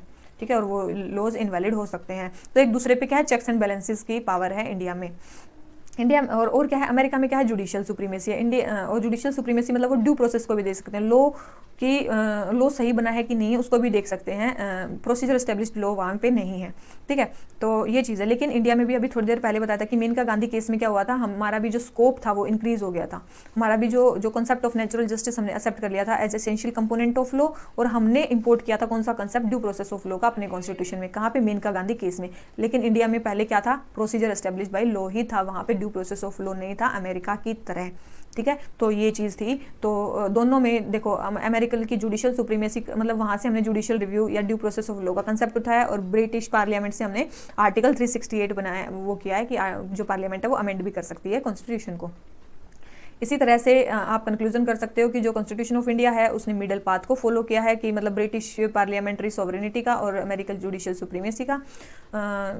तो वही है, it is duty of judiciary, मतलब फिर लास्ट में आप लिख सकते हो it is the duty of judiciary to decide if the basic principles and structure of constitution are transgressed by such, मतलब बेसिक फीचर को आपको प्रिवेंट करना है जुडिशरी को, ठीक है। तो जब तक बेसिक स्ट्रक्चर प्रिवेंट है तब तक कोई दिक्कत नहीं है, ठीक है। अब आ जाते हैं कौन से पे, क्वेश्चन नंबर 14 पे। क्या बोलता है क्वेश्चन नंबर 14, आप बस क्वेश्चंस देखो, ब्रेनस्टॉर्म करो और पॉइंट्स यहाँ से निकालो, ठीक है। आपके जो पॉइंट्स हैं वो ठीक हैं, आप कमेंट बॉक्स में कमेंट भी कर सकते हो, आपके जो एक्स्ट्रा पॉइंट्स आपके माइंड में आ रहे हैं, लेकिन आपके जो पॉइंट्स आपके माइंड में आ रहे हैं उनको लिखो, और उसके अलावा जो पॉइंट्स हैं उनको लिखो, और एक बार रिवाइज करो, और एक बार फिर से लेक्चर देख लेना, आपको सारी चीज़ें याद ही होंगी, ठीक है। सेकेंड लेक्चर में भी फिर से आपको वही पॉइंट्स फिर से अपने माइंड में ब्रेनस्टॉर्म करने हैं, और उसके बाद देखने हैं, ठीक है। तो चलिए देखते हैं क्वेश्चन नंबर 14 क्या बोलता है, दो नोट जस्टिसेबल, ये जस्टिसेबल नहीं है, वाई मतलब जस्टिसेबल नहीं है क्या, डीपीएसपी, फिर भी उनको फंडामेंटल क्यों माना जाता है, ठीक है। ये बात बोली गई है कि वो जस्टिसेबल नहीं है, उनको जस्टिसेबल नहीं है, फिर भी उनको फंडामेंटल गवर्नेंस के लिए क्यों माना जाता है। तो सबसे पहले आप डीपीएसपी को ही मतलब डिस्कस कर सकते हो कि डीपीएसपीज क्या है। डीपीएसपीज क्या है, हमारे पार्ट 4 जो है इंडियन कॉन्स्टिट्यूशन का, उसमें मेंशन है कहाँ से कहाँ तक, आर्टिकल 36 से 51 तक, ठीक है। नॉट इन्फोर्सेबल बाई कोर्ट्स हैं, बहुत सारे चीज़ों को प्रमोट करते हैं, जैसे कि welfare of people, free legal aid, protect and improve environment, बहुत सारी चीज़ें इसके अंदर, ठीक है। तो पर यह नॉन जस्टिसेबल है, मतलब जो कोर्ट है वो कंपेल नहीं कर सकते गवर्नमेंट को इनको फॉलो करने के लिए, ठीक है। तो ये चीज़ें हैं। तो अब मतलब क्या है ये फंडामेंटल क्यों है, मेन चीज़ है ये फंडामेंटल क्यों है हमारी गवर्नेंस के लिए, मेन चीज़ वो आ जाती है क्यों फंडामेंटल है। सबसे पहले ये गाइड है वेलफेयर स्टेट के लिए, बहुत सारी चीज़ें इसमें वेलफेयर स्टेट की प्रिंसिपल्स दिए गए हैं जैसे कि social justice, means of livelihood available जो भी है, ठीक है। और ये बीकन लाइट है किसके लिए, कोर्ट्स के लिए, ठीक है। ये मेनली प्रीएम्बल के जो आइडियल्स हैं उनको रिइंफोर्स करते हैं। दूसरी चीज़, डोमेस्टिक और फॉरेन पॉलिसीज में कोई भी स्टेबिलिटी और कंटिन्यूटी लाने की कोशिश करते हैं, फंडामेंटल राइट को ये सप्लीमेंट करते हैं। मेनली टेस्ट हैं परफॉर्मेंस ऑफ मतलब गवर्नमेंट किस तरफ जा रही है उसको चेक करने के लिए आप फंडामेंटल राइट्स को रेफर कर सकते हो। अपोजिशन को इनेबल करते हैं ताकि वो अपना इन्फ्लुएंस और कंट्रोल बनाए रखे किसके ऊपर, गवर्नमेंट के ऊपर, ताकि वो अपने पाथ से भटके ना, वो मतलब अपने पाथ पे ही रहें, ठीक है। और ये मेन क्या है, कॉमन पॉलिटिकल मैनिफेस्टो को सर्व करते हैं, मतलब आपकी पार्टी का मैनिफेस्टो कुछ भी हो सकता है, लेकिन हाँ आपको फंडामेंटल जो ये डीपीएसपी हैं, डायरेक्टिव प्रिंसिपल्स हैं, इनको तो फॉलो करना ही पड़ेगा, ठीक है। और मेनली क्या है, जो फ्रीडम फाइटर्स का विजन है उनको भी ये एस्टेब्लिश करते हैं, जैसे कि गांधी जी चाहते थे कि विलेज पंचायत होनी चाहिए, कॉटेज इंडस्ट्रीज होनी चाहिए, ठीक है, विलेज इंडस्ट्रीज होनी चाहिए, तो उसके विजन को भी कंप्लीट करते हैं। जैसे कि article 40 village panchayat 73rd 74th constitutional amendment को लाके गवर्नमेंट ने आर्टिकल 40 को, मतलब जो डीपीएसपी में था नॉन जस्टिसेबल था, उसको एक प्रैक्टिकल शेप दी, जिससे कि क्या हुआ, एम्पावरमेंट हुआ, हमारी लोगों का भी सोशल जस्टिस भी आया। तो इस तरह से जो डीपीएसपीज हैं उन पे अगर लॉ बनते हैं तो वो जो हैं किसी भी पॉलिटिकल पार्टी के लिए या किसी भी रूलिंग पार्टी के लिए क्या होते हैं, फंडामेंटल है, ठीक है। तो इसीलिए वो फंडामेंटल है। तो इसमें आप कंक्लूजन में लिख सकते हो कि 10 DPSP give a broad picture of progressive principles. ये क्या है, ब्रॉड पिक्चर है किसका, प्रोग्रेसिव प्रिंसिपल का, जिसमें हमारी गवर्नेंस बेस होती है, ठीक है। तो बहुत सारे कॉन्स्टिट्यूशनल अमेंडमेंट्स के थ्रू इंडिया में वो ऐड भी किए गए हैं उनके कुछ केसेस, ठीक है। तो वही है, सुप्रीम कोर्ट इन मिनर्वा मिल के साइड दैट, हाँ देखो मिनर्वा मिल्स केस में एक और चीज़ बोली गई थी, एक चीज़ याद रखना, बहुत जो ये फैक्ट्स है ना ये बहुत इंपॉर्टेंट है, बस ये याद करने बहुत इंपॉर्टेंट है। जैसे कि मिनर्वा मिल केस में क्या बोला गया कि Indian constitution is found on the bedrock of balance between fundamental rights and DPSP. Indian constitution is founded on bedrock of balance between fundamental rights and DPSPs, ठीक है। याद रखना इस चीज़ को, वेरी इंपॉर्टेंट, ठीक है, स्टेटमेंट। तो ये आप याद कर सकते हो। आ जाते हैं क्वेश्चन नंबर 15 पे। क्वेश्चन नंबर 15 हमें क्या बोलता है, discuss the emergence of concept of basic structure, basic structure कैसे अमर्ज हुआ वो उसके बारे में बताना है, और पार्लियामेंट की कितनी पावर है, पार्लियामेंट कितना अमेंड कर सकते हैं बेसिक स्ट्रक्चर को। तो आज तक जैसे भी बेसिक स्ट्रक्चर हमारा चेंज हुआ है, कुछ भी है, वो सारी चीज़ें बतानी है। बेसिक स्ट्रक्चर का कंसेप्ट आप इंट्रोडक्शन ये देख सकते हो कि बेसिक स्ट्रक्चर मतलब act as a limitation to the amending power of parliament, मतलब बेसिक स्ट्रक्चर ऐसी है जिसको आप चेंज नहीं कर सकते, वहाँ पे आप अमेंडमेंट नहीं कर सकते, तो वो पार्लियामेंट पे क्या है, एक लिमिटेशन है। ठीक है, वो बहुत सारे केसेस के थ्रू ये इवोल्व हुआ है। कौन कौन से केसेस हुए हैं, जैसे कि सबसे पहले हुआ हमारा शंकरी प्रसाद केस 1951 में। शंकरी प्रसाद केस में क्या हुआ, उन्होंने क्या बोला, शंकरी प्रसाद केस में उन्होंने बोला कि power of parliament to amend the constitution under article 368 also include power to amend the fundamental rights, कि यस जो है शंकरी प्रसाद केस में बोला गया कि पार्लियामेंट जो है हमारे आर्टिकल 368 के थ्रू हमारे फंडामेंटल राइट्स को भी अमेंड कर सकती है, लेकिन आर्टिकल 13 में जो लॉ मेंशन किया गया है वो कॉन्स्टिट्यूशनल अमेंडमेंट एक्ट नहीं है। ठीक है, फिर आया हमारा गोलकनाथ केस। गोलकनाथ केस में हमें क्या बोला गया, गोलकनाथ केस में बोला गया कि parliament can not abridge or take away fundamental rights, parliament नहीं ले सकती राइट, और जो कॉन्स्टिट्यूशनल अमेंडमेंट एक्ट है वो लॉ है आर्टिकल 3 के अंडर। इसने क्या बोला था, इन्होंने बोला था लॉ नहीं है, लॉ नहीं है। ठीक है, इन्होंने बोला था लॉ नहीं है, इन्होंने बोला है, ठीक है, लेकिन नहीं ले सकते। उसने बोला, सबसे पहले शंकरी प्रसाद ने बोला कि यस, मतलब अगर यस है तो पॉजिटिव लिखेंगे हम, ठीक है, यस है तो पॉजिटिव लिखेंगे, अगर नहीं है तो नेगेटिव लिखेंगे। ठीक है, इन्होंने बोला कि यस आप अमेंड कर सकते हो, नेगेटिव मतलब आप नहीं अमेंड कर सकते। ठीक है, फिर आ जाते हैं नीचे 24th कॉन्स्टिट्यूशनल अमेंडमेंट एक्ट जो 1971 में, उन्होंने क्या डिक्लेयर किया कि power to abridge or take away any fundamental right, parliament has the power. इसने भी बोला कि पार्लियामेंट के पास पावर है, इन्होंने भी बोला कि पावर है। ठीक है, फिर आ गया केशवानंद भारती केस। केशवानंद भारती केस कब आया, 1973 में। ठीक है, उन्होंने क्या बोला, उन्होंने मेन चीज़ है, उन्होंने बेसिक स्ट्रक्चर को डिफाइन किया। ठीक है, बेसिक स्ट्रक्चर, वहाँ पे बेसिक स्ट्रक्चर की डॉक्ट्रिन आई, और उन्होंने क्या बोला, उन्होंने बोला कि पार्लियामेंट को abridge or take away, yes parliament fundamental rights को चेंज कर सकती है, लेकिन उनको नहीं कर सकती जो बेसिक स्ट्रक्चर को चेंज कर देंगे। ठीक है, तो इन्होंने भी क्या बोला, यस पार्लियामेंट चेंज कर सकती है। लेकिन जब इमरजेंसी का टाइम आया 1976 में 42nd अमेंडमेंट किया गया, और उसमें क्या बोला गया, उसमें फिर से बोला गया कि no limitations on constituent power of parliament and no amendment can be question in any court on any ground involving fundamental rights. याद रखना, इन्होंने भी बोला कि चेंज कर सकते हैं, बट कोई भी चेंज कर सकते हैं, बेसिक स्ट्रक्चर को इन्होंने डिनाई कर दिया। ठीक है, किसने, 42nd अमेंडमेंट एक्ट 1976 था, जो उन्होंने बेसिक स्ट्रक्चर को डिनाई कर दिया। फिर आता है हमारा Minerva mill case. Minerva mill case में क्या बोला जाता है, जो 1980 में आया था, उन्होंने अनलिमिटेड कॉन्स्टिट्यूशनल अमेंडमेंट पावर दे दी पार्लियामेंट को, अनलिमिटेड। ठीक है, एज इट एक्सक्लूडेड जुडिशियल, हाँ देखो, हाँ इन्होंने क्या बोला, लिमिटेड अमेंडिंग पावर है पार्लियामेंट के पास, बेसिक स्ट्रक्चर को आपको मानना पड़ेगा, आपके पास एब्सोल्यूट पावर नहीं है। इन्होंने क्या बोला, यस पार्लियामेंट चेंज कर सकती है हमारे फंडामेंटल राइट्स को, लेकिन बेसिक को आपको मानना पड़ेगा, और यस आप चेंज कर सकते हो। वामन राव केस में फिर से यही बोला गया कि बेसिक स्ट्रक्चर को आपको मानना पड़ेगा, लेकिन आप वो नहीं कर सकते। ठीक है, केशवानंद भारती केस को इन्होंने अपहेल्ड किया। तो ये चीज़ देखो, कितने सारे केसेस हुए हैं। ठीक है, तो आप इनके स्क्रीनशॉट ले सकते हो। देखो, जैसे कि यहाँ से ये केसेस शुरू हैं कि कौन कौन से केसेस हैं। देखो, सबसे पहले शंकरी प्रसाद में क्या किया गया, यस इसके पास पार्लियामेंट के पास पावर है वो करने की, क्या करने की, अमेंड करने की। गोलकनाथ में बोला नहीं है। ठीक है, नहीं किसने बोला, केवल और केवल गोलकनाथ केस में बोला गया है कि पार्लियामेंट के पास पावर नहीं है अमेंड करने की। एक चीज़ ध्यान रखना, केवल और केवल गोलकनाथ केस में ऐसा बोला गया था कि पार्लियामेंट के पास पावर नहीं है। ठीक है, ये चीज़ ध्यान रखना। और सब में बोला गया कि पार्लियामेंट अमेंड कर सकती है, लेकिन जो भी केशवानंद भारती से पहले केस आए थे उन्होंने बोला कि अनकंडीशनल कर सकती है। ठीक है, अनकंडीशनल कर सकती है, लेकिन जब केशवानंद भारती केस आया तो उन्होंने बेसिक स्ट्रक्चर का डॉक्ट्रिन दिया, और बेसिक स्ट्रक्चर के बेस पे फिर बात होने लगी।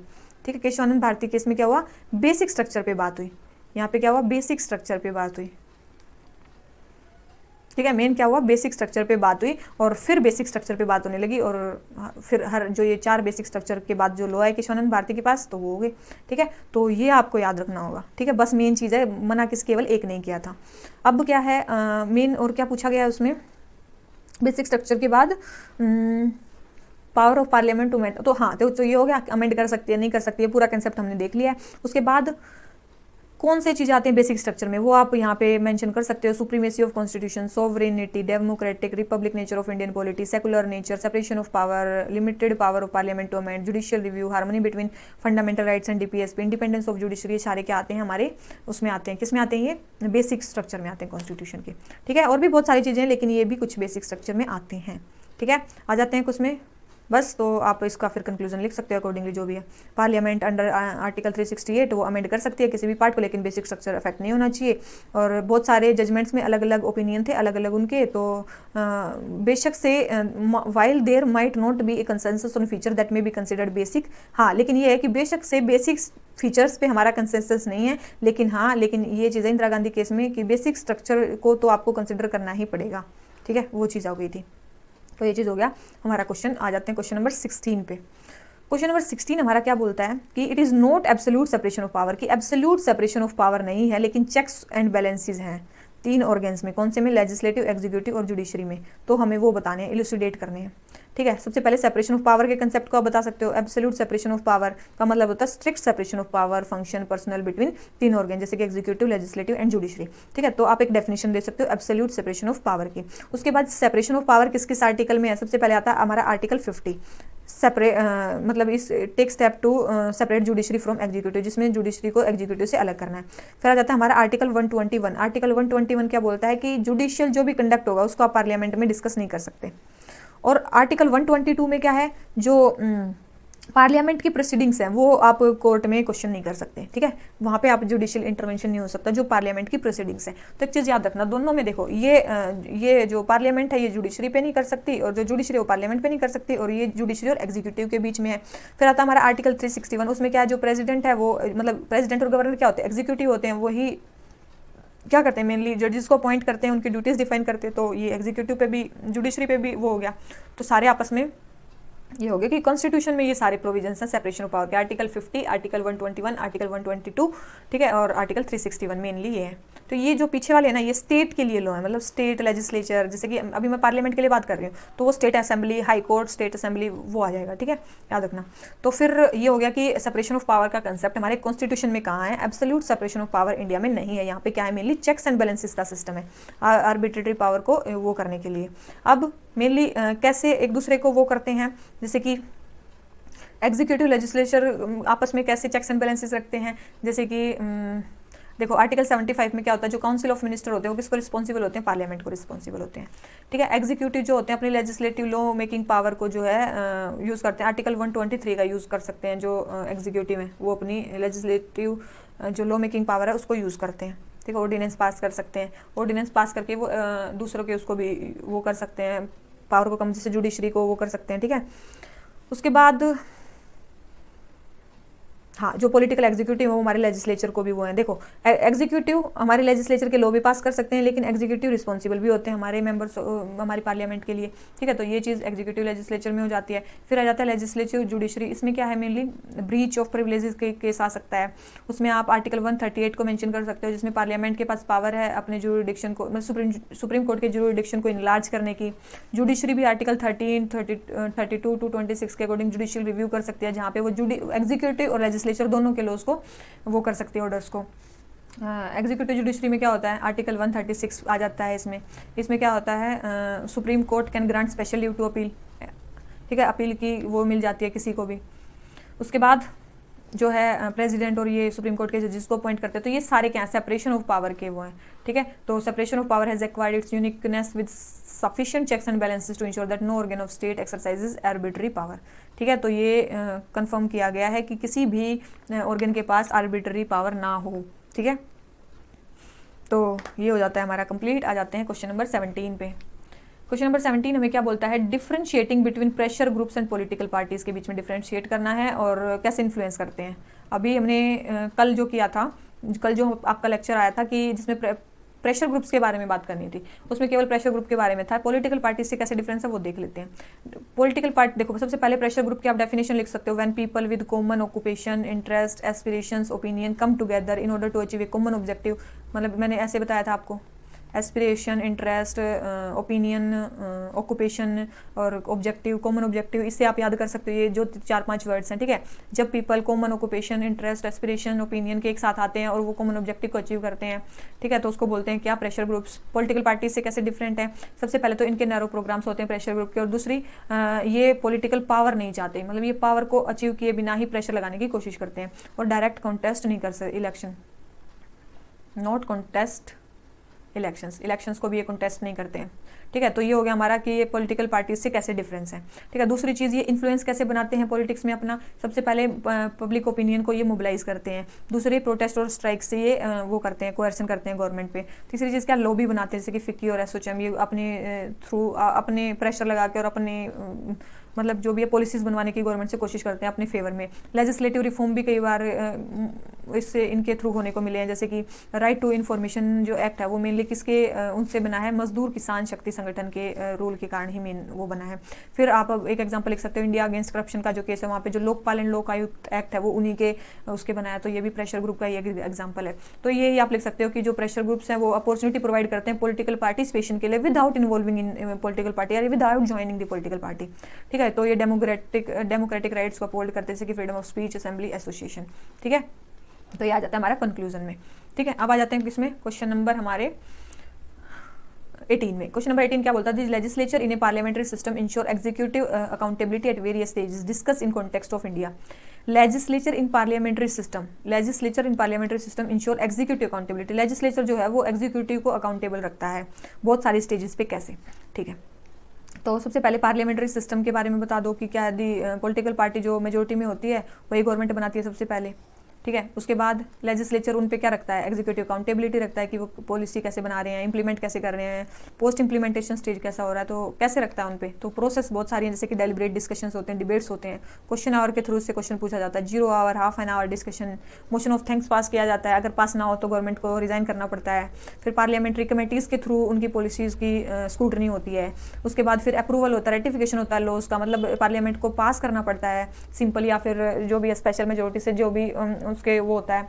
उसके बाद फाइनेंशियल कंट्रोल, उनको कंसोलिडेटेड फंड के अलावा जितने पैसे गवर्नमेंट निकालती है उनके थ्रू उनको वो करना पड़ता है, ठीक है। उसके बाद है नॉन कॉन्फिडेंस मोशन, अगर आपके पास मतलब जो नॉन कॉन्फिडेंस मोशन है तो पावरफुल वेपन है हमारे मतलब एग्जीक्यूटिव अकाउंटेबिलिटी को वो करने का, क्या सेटअप करने का, ठीक है। तो वही है, कई बार गवर्नमेंट्स जिनके पास सपोर्ट नहीं होता उनको रिजाइन भी करना पड़ जाता है।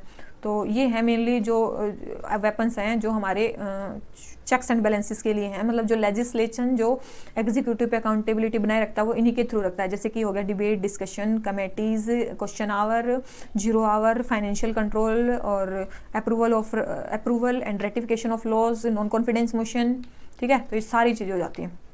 मोशन ऑफ थैंक्स, तो फिर आप कंक्लूजन में लिख सकते हो, however parliamentary control in India is considered not very effective. जो पार्लियामेंट्री कंट्रोल है इंडिया में वो बहुत ज़्यादा इफेक्टिव नहीं है। क्यों नहीं है, क्योंकि सबसे पहले लेक ऑफ टाइम नहीं है, दूसरा एक्सपर्टीज नहीं है उन मेंबर्स की, तीसरा x post facto nature of control, पहले वो चीज़ हो जाती है उसके बाद उसको कंट्रोल करना, ठीक है। लॉस ऑफ टाइम और मेजोरिटी सपोर्ट बहुत ज़्यादा, एग्जीक्यूटिव को अगर मेजोरिटी आ जाती तो फिर वो किसी की नहीं सुनते, ठीक है। तो क्रिटिसिज्म इतना ज़्यादा नहीं होता, डिबेट डिस्कशन की कमी है, ठीक है। और वही है, पार्लियामेंट मिलती ही बहुत कम दिन है, ठीक है। ये भी एक बहुत बड़ी कमी है कि पार्लियामेंट बहुत कम टाइम के लिए मिलती है। तो बस यही ये सब क्या है उनकी शॉर्ट कमिंग्स हैं, ठीक है। इतना इफेक्टिव कंट्रोल नहीं है इनके थ्रू। तो वही है, possibility of executive ultimately subject to parliament scrutiny, even बेशक एक्स पोस्ट फैक्टो होता है चाहे कितनी भी वो है, लेकिन एग्जीक्यूटिव की अकाउंटेबिलिटी तो होती ही है लेजिस्लेचर को, ठीक है। इसी के थ्रू मतलब वेरियस कमेटीज तो के थ्रू होती है। तो ये सारी चीज़ें मिलकर क्या करती है, स्ट्रेंथन करती है हमारी डेलिब्रेटिव डेमोक्रेसी को, ठीक है। तो याद रखना, पार्टिसिपेटिव डेमोक्रेसी या फिर डेलिब्रेटिव डेमोक्रेसी, ठीक है। आ जाते हैं क्वेश्चन नंबर 19 पे।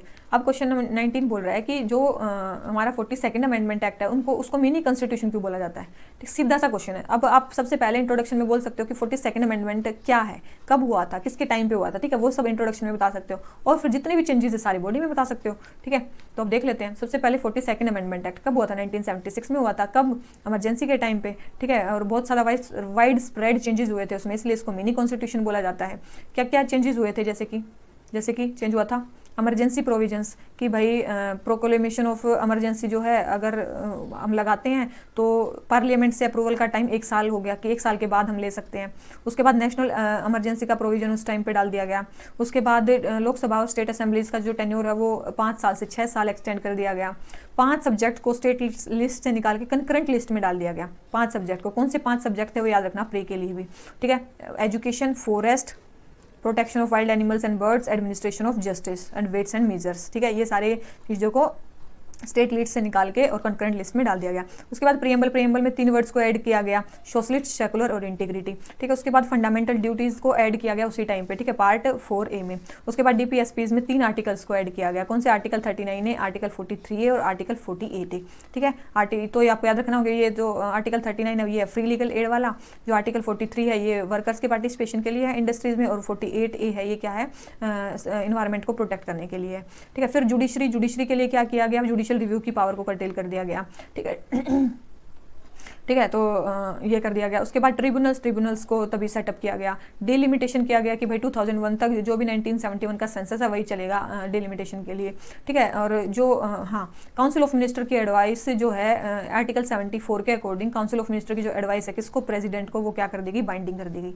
क्या कर देगी? बाइंडिंग कर देगी। ठीक है, अभी हमने थोड़ी देर पहले पढ़ा था। तो अगर आर्टिकल 74 के अंदर प्रेसिडेंट के पास जो पावर है वो कौन सी है? सिचुएशनल डिस्क्रिशन है, केवल कॉन्स्टिट्यूशनल डिस्क्रिशन नहीं है, याद रखना। ठीक है, तो यही चीज़ है। तो ये जितने अभी अमेंडमेंट्स थे इनको क्रिटिसाइज भी किया जाता है बहुत सारे रीजन्स के कारण। ठीक है, बहुत सारे रीजन्स के कारण इनको, जैसे कि तो मेनली क्या क्यों किया जाता है? क्योंकि एक तो सेंटर को ज़्यादा पावर दे दी इन्होंने, जुडिशियल रिव्यू का जो कंसेप्ट था वो इन्होंने हटा दिया। ठीक है, और कोर्ट्स जो थे इलेक्शन डिस्प्यूट्स में नहीं इंटरफेयर कर सकते थे, तो वो भी चीज़ मतलब एक गलत की गई कि मतलब जुडिशरी की पावर को कम कर दिया गया। ठीक है, तो बहुत सारी चीज़ों के कारण इनको वो किया जाता है, क्या क्रिटिसाइज किया जाता है। लेकिन पोस्ट इमरजेंसी के बाद क्या हुआ? 43rd अमेंडमेंट, 44th अमेंडमेंट फिर से हुए, लेकिन कुछ सारे चेंजेस, बहुत सारे चेंजेस नलीफाई कर दिए गए। ठीक है, बहुत सारे चेंजेस को नलीफाई कर दिया गया। Minerva mill versus union of India में बताया गया कि जो 42nd अमेंडमेंट एक्ट है उन्होंने जुडिशियल रिव्यू की पावर को कर्टेल किया था। ये इंपॉर्टेंट फीचर है, लेकिन ये कर्टेल नहीं होगा। ठीक है, ये उन्होंने बताया Minerva mill versus union of India में। तो ये सारे चीज़ आप कंक्लूजन में लिख सकते हो कि इसलिए उसको मिनी कॉन्स्टिट्यूशन बोला जाता है, क्योंकि वाइड स्फेयर्स में उन्होंने चेंजेस किए थे। ठीक है, लेकिन बाद में हाँ उनको हटा भी दिया गया, और कुछ अभी भी बचे हुए हैं, जैसे कि सोशलिस्ट, सेकुलर और इंटीग्रिटी। प्रीएम्बल में आ जाते हैं क्वेश्चन नंबर 20 पे। 20 क्या बोलता है? हमें elucidate the relation between president and council of minister as provided for in Indian constitution. हमें इलुसिडेट करना है रिलेशन बिटवीन प्रेसिडेंट और council of minister as provided in the Indian constitution. President और काउंसिल ऑफ मिनिस्टर के बीच में कैसा relation? अभी बताया कैसे? आर्टिकल 74 के अकॉर्डिंग कौन सा रिलेशन है? बाइंडिंग रिलेशन है। और कहाँ पे किया गया था? ये 42nd कॉन्स्टिट्यूशनल अमेंडमेंट एक्ट में किया गया था, और उसके बाद ये चेंज नहीं हुआ। उसके बाद एक चेंज हुआ था 44th कॉन्स्टिट्यूशनल अमेंडमेंट में। क्या चेंज हुआ था? 44th कॉन्स्टिट्यूशनल अमेंडमेंट में हुआ था कि एक बार जो प्रेसिडेंट है वो रिकन्सिडरेशन के लिए किसी भी चीज़ को भेज सकता है, लेकिन अगर जो काउंसिल ऑफ मिनिस्टर दोबारा वही वो एडवाइस देते हैं तो फिर उसके लिए वो क्या होगी? बाइंडिंग होगी। उसके लिए क्या होगी? वो बाइंडिंग होगी। बस ये चेंज किया गया था 44th कॉन्स्टिट्यूशनल अमेंडमेंट में। तो अब देख लेते हैं क्या चीज़ें हैं। सबसे पहले कॉन्स्टिट्यूशन में प्रोवाइड किया गया पार्लियामेंट्री फॉर्म ऑफ गवर्नमेंट, और वहाँ पे प्रेसिडेंट जो है वो ओनली क्या है? नॉमिनल हेड है। रियल एग्जीक्यूटिव हेड कौन है? प्राइम मिनिस्टर है हमारे। आर्टिकल 53 के अंदर एग्जीक्यूटिव पावर है यूनियन की, वो प्रेसिडेंट के अंदर मेंशन की गई है। ठीक है, काउंसिल ऑफ मिनिस्टर उनको एडवाइस करेंगे। तो आर्टिकल 74 के अंदर क्या है? प्रेसिडेंट के बाइंडिंग है एडवाइस। ठीक है, आर्टिकल 74 के अंदर क्या है? काउंसिल ऑफ मिनिस्टर की एडवाइस प्रेसिडेंट के लिए क्या है? बाइंडिंग है। ठीक है, देखो यहाँ पे the president can only ask the council of minister to reconsider the advice once and the reconsidered advice shall be binding on the president as per 44th amendment act. देखा, ये चीज अभी मैंने बताई थी कि 44th कॉन्स्टिट्यूशनल अमेंडमेंट एक्ट में ऐसा हुआ था। उसके बाद क्या था? अपॉइंटमेंट ऑफ मिनिस्टर्स की अपॉइंटमेंट किसके हिसाब से होगी? प्राइम मिनिस्टर के एडवाइस से होगी। तो ये भी प्राइम मिनिस्टर के एडवाइस से। Individual responsibility of ministers, yes ये तो है कि मतलब जो इंडिविजुअल मिनिस्टर होंगे वो प्रेसिडेंट की एडवाइस पे होंगे, लेकिन प्रेसिडेंट जो है प्राइम मिनिस्टर की एडवाइस पे ही उनको रिमूव कर सकता है, या फिर वो तभी तक रह सकते हैं जब तक वो कॉन्फिडेंस इंजॉय कर रहे हैं। Communication between president and PM, article ये 75 के अंदर हो गया। फिर आता है article 78, communication between president and PM. उनके बीच में जो कम्युनिकेशन होगा, मतलब ये है कि आर्टिकल 78 के अकॉर्डिंग है कि प्राइम मिनिस्टर को जितनी भी बातें हैं वो प्रेसिडेंट को बतानी पड़ेंगी, जो भी वो काम कर रहे हैं। ठीक है, उसके बाद है हमारा कंसिडरेशन डिसीजन। कंसिडरेशन डिसीजन में क्या होता है? President so require he can council of minister को अपनी एडवाइस रिकंसिडर करने के लिए बोल सकता है, लेकिन वो मना भी कर सकते हैं। ठीक है, no system of legal responsibility, legal responsibility नहीं है मिनिस्टर की। मतलब अगर बाई चांस उन्होंने कोई एडवाइस दी और प्रेसिडेंट ने उसको इंप्लीमेंट कर दिया तो उनकी कोई लीगल रिस्पॉन्सिबिलिटी नहीं होगी उस सेक्शन के लिए। इसीलिए बस आप ये कंक्लूजन में लिख सकते हो कि ज़्यादातर जो पावर है प्रेसिडेंट की वो केवल एड एंड एडवाइस पे करता है। उनके पास डिस्क्रिशनरी पावर बहुत कम है, उससे ज़्यादा तो हमारे गवर्नर के पास है। ठीक है, उनके पास केवल डिस्क्रिशनरी पावर तभी है जब लोकसभा में मेजोरिटी नहीं रहती उस पार्टी की, तभी प्रेसिडेंट की डिस्क्रिशनरी पावर आती है, नहीं तो उनके पास डिस्क्रिशनरी पावर नहीं है। उनके पास केवल क्या है? सिचुएशनल डिस्क्रिशन है। क्या है? सिचुएशनल डिस्क्रिशन है। ठीक है। तो ये चीज़ हमारी हो जाती है कंप्लीट। हमारे टोटल 20 क्वेश्चंस आज फिर से कंप्लीट हो जाते हैं और आज हम टोटल 2 का टेस्ट कंप्लीट कर चुके हैं। हमारा टेस्ट 2 भी पॉलिटी का कंप्लीट हो चुका है। टोटल 7 शायद इसके टेस्ट हैं, टोटल 7 टेस्ट हम पॉलिटी के कंप्लीट करेंगे। अगर आपको वीडियो अच्छी लगी हो तो वीडियो को लाइक करना, चैनल को सब्सक्राइब करना और पढ़ते रहो, बढ़ते रहो। तो चलिए इसी नोट पे आज का लेक्चर ख़त्म करते हैं। Thank you very much, bye bye.